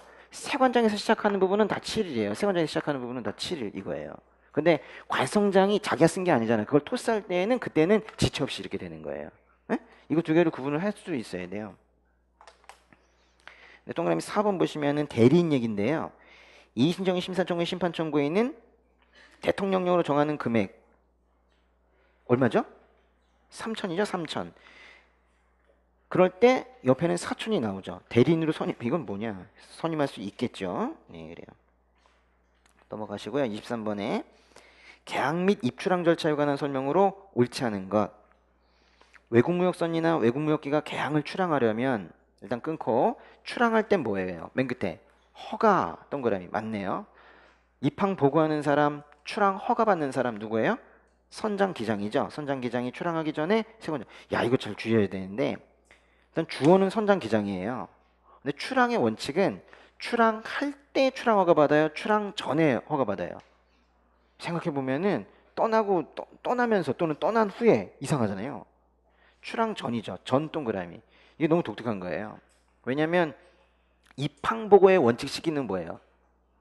입항하였을 때예요. 입항하였을 때 입항 보고하는 거예요. 근데 출항은 출항하기 전에 출항 허가 받는 거예요. 개항은 대통령령으로 정한다. 이런 말이 있습니까? 이렇게 짧은 말이? 개항은 대통령령으로 정한다. 그 대통령령으로 정하는 그 표를 우리가 지금 공부를 했었던 거고요. 이게 133조인데요. 그래서 한번 보고 올까요? 짧은 거. 133조 1항 보세요. 1항이 뭐예요? 개항은 대통령령으로 지정한대요. 그런데 2항 보세요. 개항의 시설 기준 등에 관해서. 그 말하자면 개항으로 지정되기 위해서는 어떤 요건을 갖춰야 되는지 뭐 숫자 나오고 했던 거 있잖아요. 그건 또 어디서 정한대요? 다요. 다 대통령령으로 정하는 거예요. 그러니까 개항 자체도 개항의 어떤 기준들도 다 대통령령으로 정하는 거예요. 이런 문장이 있습니다. 그래서 이제 그 시행령만 뚱뚱하게 돼 있는 거예요. 2번과 3번 다 맞는 거예요. 예. 개항의 법률 문장 이 두 개 꼭 외우자. 예. 그다음에 네 번째 외국무역선이나 외국무역기는 개항에 한정하여 운항할 수 있습니다. 다만 대통령이 정하는 바에 따라 개항이 아닌 지역에 대한 출입의 허가를 받은 경우에는 그러하지 아니하대요. 이거는 또 몇 조예요? 134조잖아요. 그러니까 개항과 관련된 게 133, 134인데 지금 이 사람은 좀 법률에서 법률의 문장들을 지금 많이 쓰고 있는 거예요. 5번에 승객 예약 자료를 열람할 수 있는 사람. 여기 별표. 제가 여러 번 얘기했어요. 열람할 수 있는 사람. 이 볼 수 있는 사람은 아무나 못 본다고 그랬죠. 일단 어디 갔다 와야 돼요? 대전 갔다 와야 된다고 그랬잖아요. 대전 가가지고 관성장이 탁 하면서 널 임명하노라. 아니면 이제 지정을 받으면은 기분이 좋아가지고 자기 세관으로 그죠? 인천 세관으로 또 뛰어가면 인천 세관장이 뭐라고 그래요? 아이디를 이렇게 주잖아요. 아이디를. 그래서 이제 이 열람할 수 있는 사람은 누가 지정을 해요? 뭔지 잘 모르겠어도 관성장이 지정하는 세관 공무원이 돼야 될 거예요. 여기 뭐 심하다 이건 그죠? 이건 다 지워버려야 되고요. 이건 법제 137조의 2인데요. 법제 137조의 2의 3항. 법제 137조의 2의 3항. 승객 예약 자료를 열람할 수 있는 사람은 관세청장이 지정하는 세관 공무원으로 한정한다. 요거예요. 24번 관세 통로. 국경을 출입하는 차량은 관세 통로를 경유한다. 관세 통로는 경유해야 되고 어디에는 정차해야 돼요? 통관역 통관장에는 정차해야 되죠. 그래서 1번과 2번 원래 같은 문장입니다. 이게 관세 통로를 경유해야 되고 통관역 통관장에는 정차해야 된다. 이거 누가 지정하는 것뿐만이 아니라 그 표현들도 다 외워주시라고 그랬어요. 그래서 여기 보시면은 국경이 있고 이렇게 철도가 있고 그냥 일반 길이 있을 때 이런 길도 다 관세 통로라고 그랬어요. 이런 길을 뭐라고 불러요? 이런 길을 철도. 이런 길은 뭐라고 불러요? 육로 또는 수로 이렇게 표현을 하죠. 그래서 육로, 수로, 철도가 관세 통로이죠. 이거는 여기 가다 보면 여기 있겠고 가다 보면 통관장이 있을 거예요. 이런 느낌을 가지고 보셔야 되는데 3번에 보시면 통관역은 어디랑 연결된다? 이거죠. 통관역은 이게 통관역인데 통관역은 국외랑 연결된다. 네, 국외랑 연결되고 어디에 근접해야 된대요. 그러니까요. 여기 보세요. 여기 있는 건 안 된다는 거예요. 네? 이걸 뭐라고 그랬어요? 이거 국경이고 이걸 갖다가 근접했다고 표현한단 말이에요. 국경에 근접한. 이 그림을 외우셔야 돼요. 관세통장이 지정한다 맞고, 통관장은 어디에 접속한, 그러니까 이 길 위에 있어야 된다는 거예요. 이 길 위에 이 위에 있다라는 걸 관세통로에 접속했다 이렇게 표현을 하는 거예요. 길 위에 있다. 그러니까 여기 쓰면 안 된다는 거예요. 이 표현을 잘 기억을 하세요. 역은 여기 너무 멀리 있으면 안 되고, 통관장은 떨어져 있으면 안 된다. 그러니까 통관장은 관세통로에 접속하고 있어야 된다는 거예요. 세관장이 지정한다는 거 맞고. 5번이 답이죠. 관세통로는 육상국경으로부터, 이게 육상국경입니다. 그죠? 육상국경으로부터 관세통로는 어디에 이르는 철도, 통관역에 이르는 철도, 그리고 육상국경으로부터 통관장에 이르는 육로 또는 수로이죠. 지금 많이 틀렸네. 다시. 관세통로는 육상국경으로부터 통관역에 이르는 철도, 통관장이 통관역으로 바뀌어야 되고요. 육상국경으로부터 통관장에 이르는 육로 또는 수로죠. 항로가 아니라 수로 중에서, 끝도 틀렸네. 관승장이 아니라 세관장이 지정한다 이죠. 25번 관세법령상 보세구역에 관한 설명으로 옳지 않은 것. 네. 세관장은 보세구역에 반입할 수 있는 물품의 종류를 제한할 수 없다. 일단 뭐 느낌상 벌써 이상하잖아요, 그죠? 예. 보세구역 반입 물품 종류를 제한할 수 있습니다. 이거는 157조인데요. 157조. 157조 한번 펴보세요. 157조는 물품의 반입 반출 규정인데요. 보세구역에 물품을 반입하거나 반출하려는 자는 세관장에게 신고해야 된다.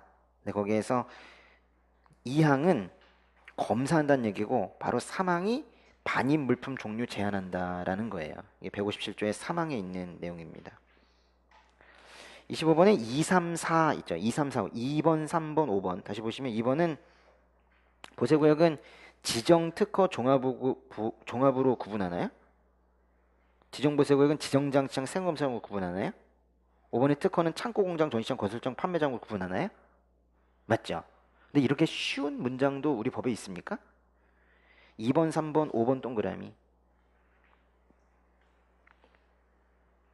이거 모아놓은 문장 한번 볼까요? 154조. 사실 154조가요. 길게 한 문장으로 되어 있어요. 154조 한번 보세요. 보세구역은 지정특허 종합이고, 지정은 지정장치장 세관검사장이고, 특허보세구역은 창고공장, 전시장, 건설장, 판매장이고, 이거를 조각조각 내가지고 지금 3개 문장으로 된 거예요. 25번에 4번이 조금 전에 봤던 157조의 1항이었고요. 넘어가시고 26번. 제가 낸 문제보다는 편하죠? 예? 뭘 또 그렇다 그러냐 또. 그래. 예. 실제 시험이 요 지금 보니까요. 여기 지금 요번에 여러분 다음 주에 보실 시험이랑 비슷해요. 그래서 거의 이렇게 나올 거예요. 네. 보세구역에 장치된 물품의 보수 작업. 설명으로 옳은 것은, 보세구역에 장치된 물품은 현상을 변경하기 위하여, 좀 이상하다. 현상을 변경해? 현상을 유지 아닙니까? 유지? 현상을 유지하기 위하여 필요한 보수 작업과 그 성질을 일정 부분 그 성질을 변하지 아니하게 하는 이겠죠. 변하지 아니하게 하는 범위에서 포장을 바꾸거나 구분 분할 합병을 하거나 그 밖에 비슷한 보수 작업을 할 수 있다. 두 군데가 틀렸구나. 현상이 유지고요. 성질을 변하지 아니하게 하는 범위이죠. 그 다음에 두 번째, 보세구역에서의 보수 작업이 곤란하다고 세관장이 인정할 때에는 기간과 장소를 지정받아 보세구역 밖에서 보수 작업할 수 있다. 보세구역 밖에서 보수 작업할 수 있는데 뭐와 뭐가 지정이 된대요. 기간 동그라미, 장소 동그라미. 특별히 기간이 경과되면 관세를 징수하게 되는 거예요. 3번에 진짜 웃긴 말이다. 세관장이 승인 없이 마음대로 할 수 있다는 거죠. 안 되죠, 그죠? 승인 없이는 보수 작업 할 수 없습니다. 보수 작업으로 외국 물품에 부과된 내국 물품은 외국 물품으로 본다. 미안해요, 웃어서. 외국 물품은 수입된 물품의 보수 작업의 재료를 사용할 수 없다이죠. 지금 이 문제가 좀 썰렁해 보이는 것 같아도요. 딱 요 구조로 나와요. 158조 보세요.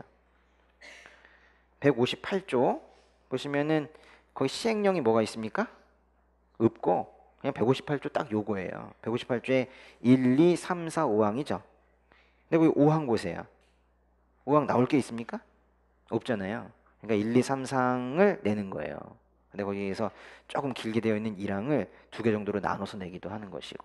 그러니까 158조 문제가 있다는 거 아셔야 돼요. 보수작업 복잡하게 공부할 필요가 없어. 딱 158조 요것만 딱 외우시면 돼요. 27번 과세법령상 보세운송에 관한 설명으로 옳지 않은 것은 보세화물을 취급하는 선박회사 항공사는 이 중요한 말은요. 선박회사 항공사 동그라미 그 앞에 무슨 말이 붙어야 돼요? 보세함을 취급한다는 말이 붙지 않으면 문제 성립 자체가 되지 않아요. 우리랑 상관없는 존재라니까요. 근데 보세화물을 취급하는 선박회사 항공사이니까 누구에게 신고해요? 세관장 신고죠. 그런데 잘 들으세요. 보세함을 취급한다고 했는데 뒤쪽이 화물운송 주선업자 그러면 그때는 관성장 또는 세관장에게 등록하는 거죠. 이건 매우 중요하죠. 보세함을 취급하는 화물운송 주선업자는 관성장 세관장 등록이고 보세함을 취급하는 선박회사 항공사는 세관장 신고이고 관성장 세관장 둘이 나오느냐 세관장 하나가 나오냐도 차이지만은 등록이냐 신고의 차이가 있단 말이에요. 이건 법의 225조에 있는 내용입니다. 두 번째, 보세운송업자 등은 다른 사람에게 자신의 성명상호를 사용하여 보세운송업자 등의 업무를 하게 하거나 등록증을 빌려주어서는 안 된다. 이것도 최근에 들어간 건데 당연히 명의되어 금지한다는 얘기겠고요. 보세운송 물품의 감시단속을 위해서 필요하다고 인정이 될 때에는 관성장이 정하는 바에 따라 운송 통로 동그라미. 운송 통로가 뭐라 그랬어요? 쉽게 말하면 길이요, 길. 너는 보세운송할 때 경부 고속도로로만 달려라. 그거 제한할 수 있다고요. 세관장은 보세운송에 신고를 하거나 승인을 받으려는 물품에 대해서 관세 담보를 제공하게 할 수 없다. 아, 이 사람은 없다 있다를 참 좋아하는 것 같죠? 좀 뭐가 없나 봐.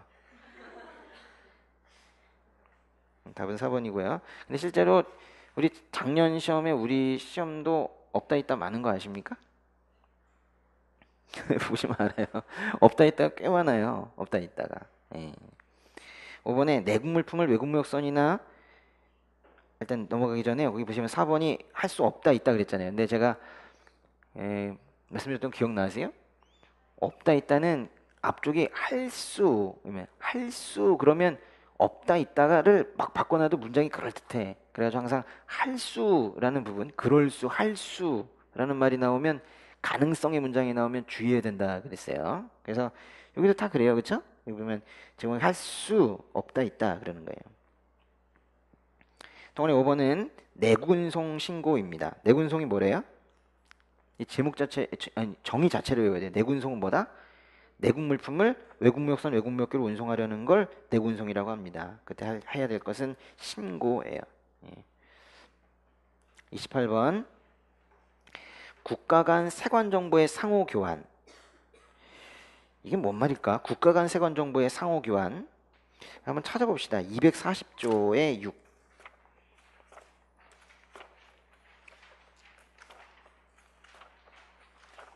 같이 공부한다 생각하시고 지금 보세요. 예, 외우시라고. 240조의 6.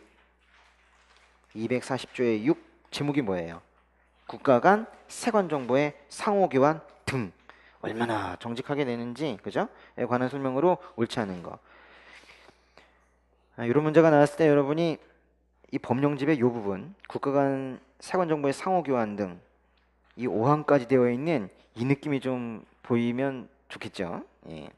보실게요. 이거 펴놓으시고 제가 한번 시간 드릴 테니까 28번에 거기 동그라미 1, 2, 3, 4, 5가 각각 몇 항에 있는 내용인지 한번 써볼래요?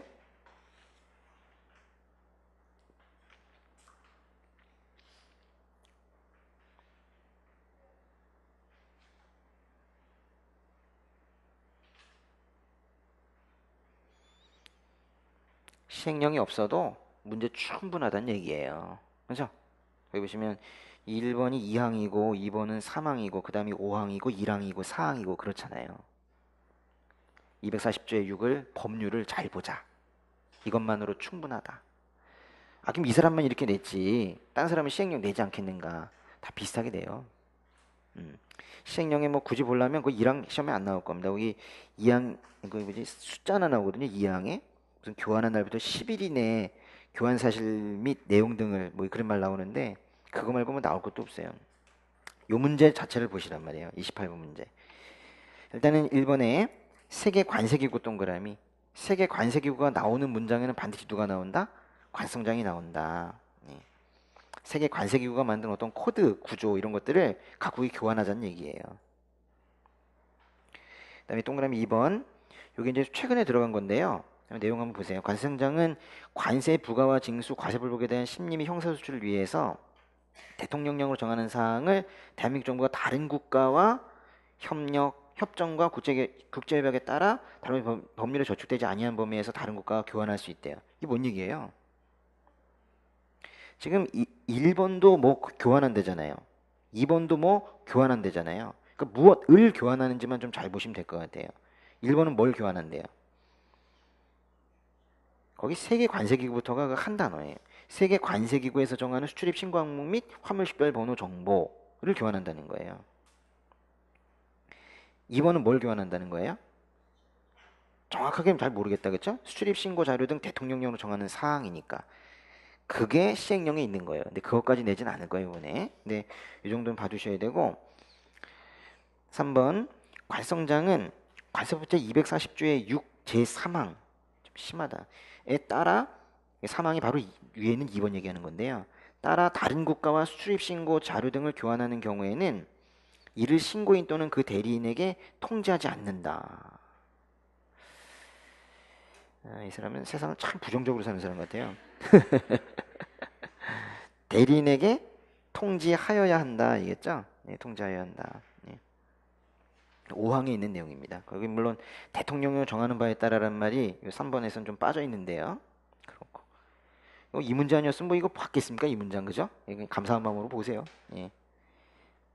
밑에 4번에도 마찬가지로 세계 관세기구 나오니까 관성장이 있고요.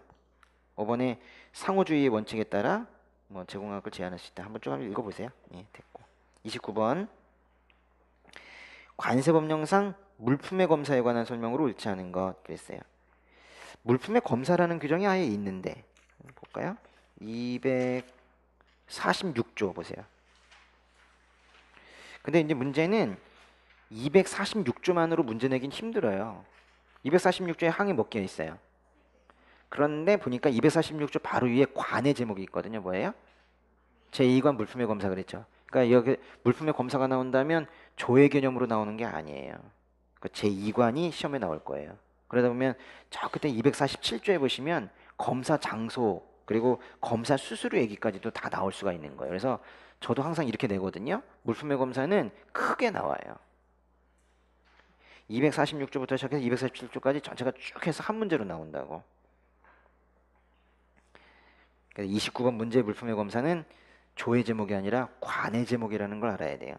1번에 관성장은 검사의 효율을 거두기 위해서 아니에요. 여러분이 한번 이거 해보세요. 여러분이 이거 어디 있는 건지 찾아보세요. 지금 이거 법률인지 영인지 몇 조인지 지금 그게 공부입니다. 지금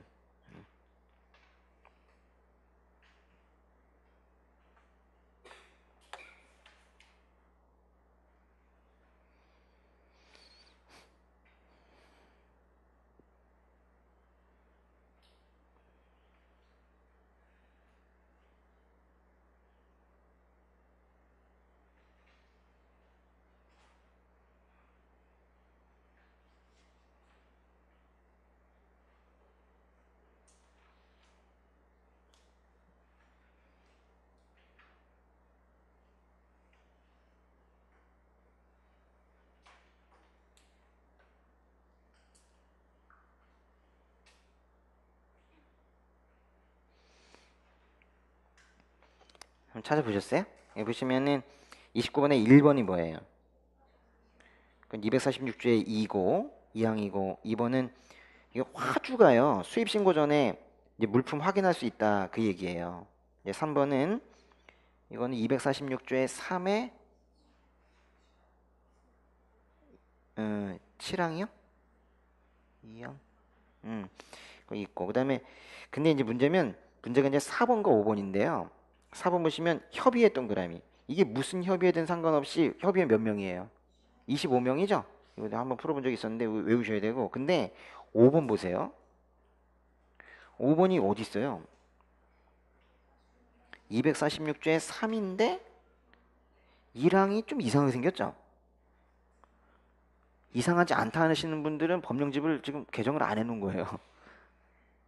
지금 이게 관세사 시험은요, 이제 공고 이전의 걸로만 시험 내기 때문에 이렇게 옛날 법도 시험에 나오는 거예요. 근데 우리는 그렇지 않아요. 여기는.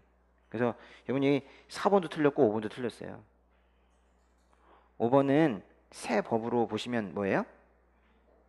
주어가 뭘로 시작해요? 관성장으로 시작해요.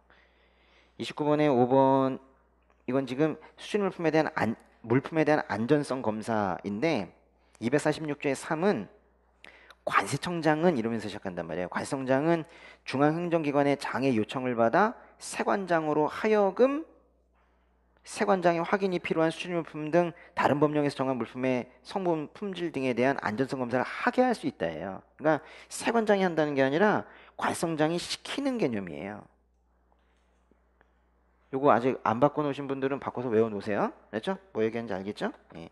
그 다음에 30번 관세법령상 지식재산권 보호 대상으로 명시되어 있지 않은 것은 특허법 특허권 있고요. 아주 독특한 게 바로 지질적 표시권인데 그 근거 법령이 농산물 품질관리법, 수산물 품질관리법, 심지어는 조약협정까지 들어가고 있죠. 이거 기억하시죠? 그 다음에 상표, 상표권, 저작권, 저작인정권. 그리고 뭐냐? 5번은 네, 제가 설명을 하는 것 자체가 좀 이상하네요. 그죠? 디자인보호법에 따라 설정된 뭐겠어요? 디자인권이겠죠? 근데요, 품종보호권은 앞에 법의 이름이 뭐예요? 품종보호권은 앞에 품종자가 들어가겠죠? 확실히 무슨 법인지 한번 찾아보실래요? 235조. 이거 지금 법의 이름 바꾼 문제잖아요. 235조.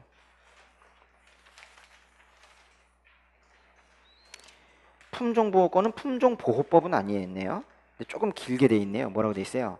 식물 신품종보호법. 요즘 법의 이름이 이렇게 한번 나왔으면 조금 우리 신경 써서 보자 이거예요. 너무 똑같이 생긴 건 안 해도 되는 거예요. 상표 똑같잖아요. 저작권 뭐 똑같잖아요. 3번 좀 신경 써야 되겠어요. 그죠? 식물 신품종보호법에 따른 품종보호권. 4호는 특별히 더 신경 써야 돼. 그죠? 농산물 품질관리, 지리적 표시법 이런 게 없어. 그죠? 특허, 디자인. 그렇죠? 그래요. 31번. 입항 전 수입 신고 및 신고된 물품에 관한 설명으로 옳지 않은 것은 그랬어요. 입항 전 수입 신고하게 되면 검사 대상 여부를 결정을 하는데 검사 대상으로 결정되지 아니한 물품은 입항 전에 수입 신고를 수리할 수 있다죠. 이게 답이 1번입니다. 이번에 신속한 통관이 필요하면 입항하기 전에 수입 신고할 수 있겠죠. 물품 검사 실시를 결정하면 3번 보세요. 물품 검사 실시 결정했다는 건 물품 검사 동그라미. 검사 대상이 되면 처음에 해야 되는 게 뭐예요? 아주 안타깝지만 입항 전 수입 신고했는데 검사를 해야 되겠습니다. 라고 말해주는 걸 뭐라 그래요? 통보 동그라미. 그럼 그 통보받은 사람은 뭐예요? 아이, 입항 전에 신고했는데 검사는 받아야 되는구나. 보세구역에 들어가야 되겠네. 반입. 그래서 동그라미 4번에 보시면은 관할 보세구역의 반입 동그라미. 그래서 검사 실시가 결정이 되면 두 단계예요. 통보하면 반입합니다. 그러나 동그라미 4번에 입항 전 신고된 물품만의 배려가 있죠. 어디에서 검사할 수 있어요? 적재 상태에서 검사가 가능하면 적재한 선박이나 항공기에서 검사할 수 있죠. 굳이 장소만 중요하게 여긴다면 적재한 선박이나 항공기 여기가 검사 장소가 되는 거예요. 원칙적인 검사 장소는 어딘데요? 보세구역인데 입항 전 신고 물품만 적재한 선박이나 항공기에서 검사할 수 있는 거죠. 그리고 그 5항이 그 입항 전 신고제도의 그 맨 마지막 문장일 텐데요. 그 나머지 거는 관세청 고시에 가서 찾아봐라. 관세청장이 정한다. 그렇게 끝나죠. 다음 관세법령상 과세자료 제출기간에 해당하는 것을 모두 고른 것은 과세자료 제출. 이거는 246조인데요. 아니 264조인데요.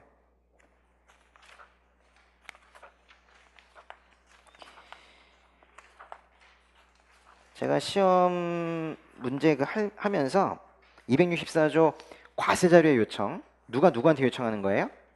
과세청장이 국가기관이나 지자체 등에 요청을 하는 건데, 그 다음에 나오는 264조의 2와 264조의 3 하라고 그랬어요? 하지 말라고 그랬어요? 이거는요 쭉 한번 읽어보면 돼요. 왜냐하면 여기에 오답 만들기가 힘들어요. 웬만한 것들이 다 들어가 있기 때문에. 그래서 좀 우려가 되는 바가 있긴 하나, 이걸 외우시기보단 지금 나오면 다 맞다고 하세요. 32번 다 맞다고 하세요. 답은 5번입니다. 물론 찾아서 밑줄 쳐보는 거는 의미가 있어요. 한번 쳐보세요. 여기 보시면은 지방자치단체 업무를 위탁받은 기관, 그거는 264조의 2에 2호에 있죠. 2호에 그 괄호 안에 부분을 넣은 거예요.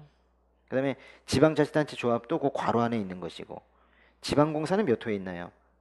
3호에 있고, 여신전문금융업법에 따른 신용카드업자는 그거는 5호에 있고, 지방자치단체 보조 받는 단체는 3호의 뒷부분에 있고 한 거예요. 그러니까 이렇게 아닌 것 같은 것들을 넣어서 틀리라고 만드는 문제일 수 있지, 여기에 아주 독특한 어떤 단체를 갖다 집어넣기는 쉽지 않아요. 왜냐하면 264조의 2, 다시 한번 보세요. 264조의 2에 보시면은 그게 뭐 중앙관서도 1호에 나오고요, 2호에 지방자치단체도 나오고 공공기관도 나오고 다 나오기 때문에 이걸 벗어날 수가 없어요. 우리가 알고 있다고 생각하는 기관들은 여기 다 들어가 있기 때문에 이런 문제 나오면은 틀린 게 없다 이렇게 생각하시면 돼요. 33번 세관장 등의 과세자료 요청 등에 관한 설명으로 옳지 않은 것은 그랬어요.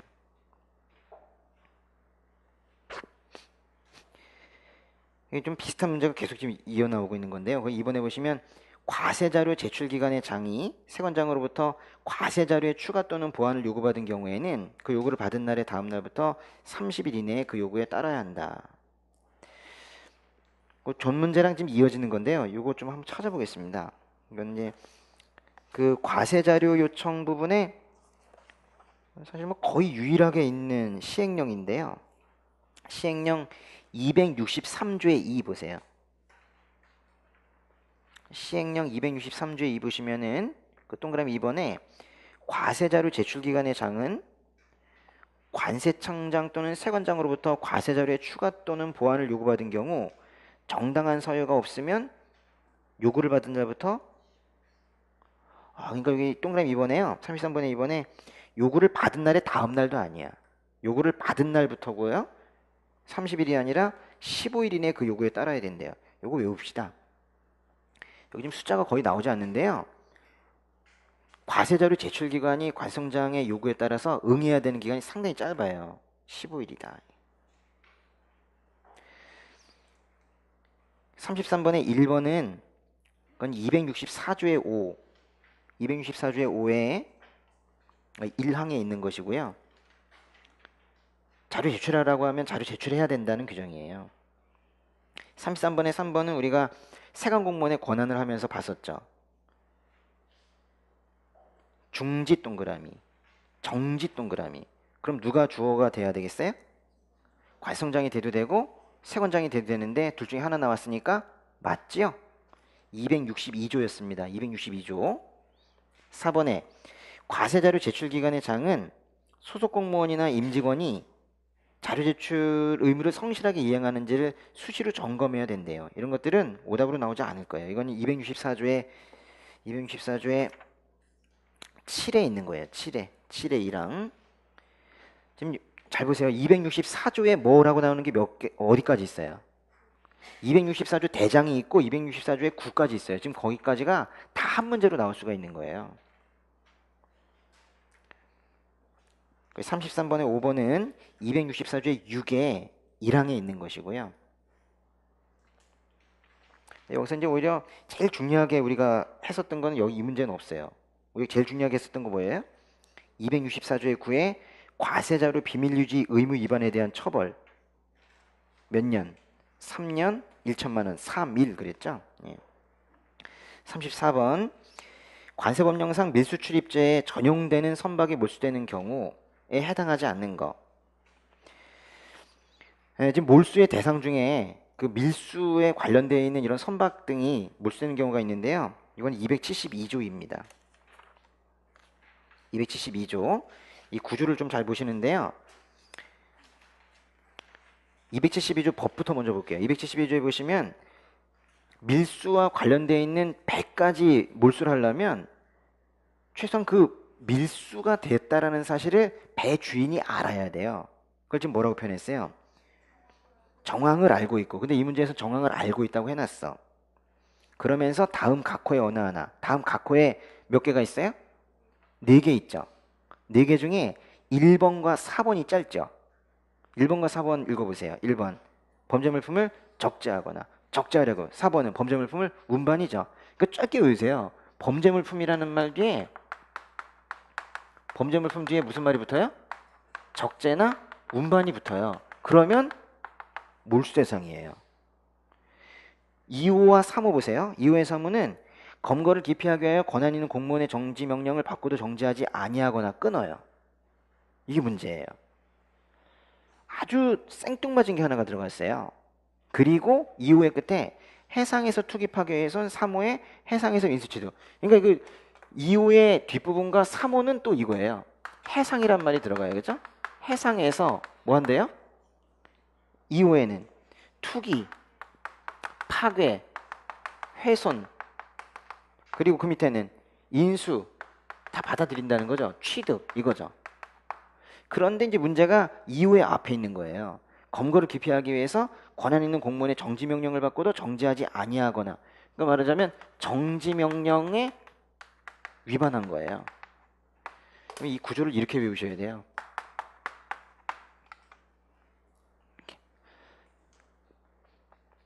범죄물품 뒤에는 적재나 운반이라는 단어가 들어간다. 그리고 해상에서라고 하면 투기, 파괴, 훼손, 인수, 취득 5단어 중에 하나가 나올 거고, 그리고 정지명령 위반 이걸 따로 외워두시는 게 좋겠죠. 이렇게 되면 뭐 된다? 몰수된다. 그 배 뺏는다, 배를.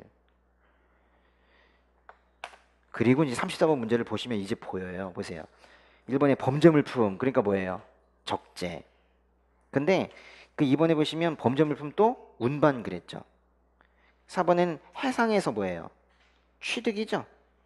그리고 5번에 정지명령 받고도 정지하지 아니하고, 그것도 맞고, 뒤쪽에 해상에서 뭐예요? 투기죠. 그러니까 이 여기 있는 단어들 다 쓰지 않아요. 투기만 나오거나 파괴가 나오거나 취득이 나오거나 이렇게 되기 때문에 여기 지금 2단어, 5단어 이걸 갖다가 따로 외워두셔야 돼요. 근데 3번처럼 범죄, 울반, 선반 매입 뭐 이런 건 아니잖아요. 그죠? 예, 답이 3번인 거죠. 마지막 문제 볼게요. 예. 요 문제 때문에 또 이제 여기까지 봐야 되겠구나라는 생각은 사실 저도 하는 건데요. 통고처분에 관한 조문의 일부분이다 했어요. 통고처분, 벌금에 상당하는 금액을 납부할 것을 통고하는 규정이 있는데, 시행령 270조의 2 이거 한번 펴보세요. 법제 311조랑.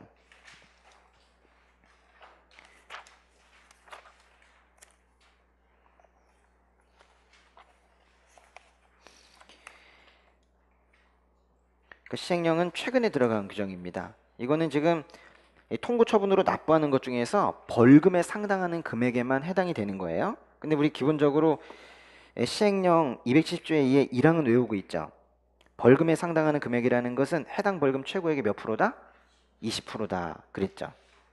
그런데 거기 2항에 보시면 2항에 이래요. 관세청장이나 세관장은 관세범이 조사를 방해하거나 증거물을 은닉, 인멸, 훼손한 경우 제1항에 따른 금액의 50의 범위에서 금액을 늘릴 수 있다 그랬죠. 여러분, 시행령의 2항을 따로 낼 수 있을까 없을까? 따로 낼 수 없죠. 그러니까 이 사람도 고민을 많이 한 거예요. 이걸 내려면 1항을 같이 낼 수밖에 없어요. 그래가지고 시험 문제 형태를 아예 법조문을 갖다 넣는 형태로밖에 낼 수가 없었던 거예요. 근데 이렇게 낸다면 사망도 낼 수 있어요. 이런 식으로 낸다면. 사망이 뭔지 보세요. 사망의 일단 맨 끝부분 읽어보세요. 100분의 50의 금액을 줄일 수 있다죠.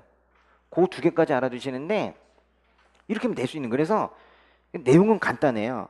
동그라미 2번은 이 나쁜 짓 하는 거예요. 관세범이 조사를 방해하고 증거물을 은닉, 은멸, 훼손하고 그러면 1항의 50% 범위를 늘릴 수 있는 거예요. 근데 3항에는 부족세액을 자진 납부하고 심신미약자인 경우 거기 상황이 세 개입니다. 3항에 뭐뭐 있어요? 부족세액 자진 납부, 또 심신미약자, 자수한 경우에는 뭐의 50%예요, 지금. 그러니까 확실히 얼마인지는 잘 몰라. 그 1항에 의해서 계산된 금액이니까. 이건 무조건 이 형식대로밖에 나올 수가 없게 되어 있겠죠. 그렇죠? 그래서 그 1항에 따른 금액 50%를 줄일 수 있다. 거기까지도 이 형태대로만 나온다. 이게 고마운 문제예요. 답이 그래서 2번입니다. 예.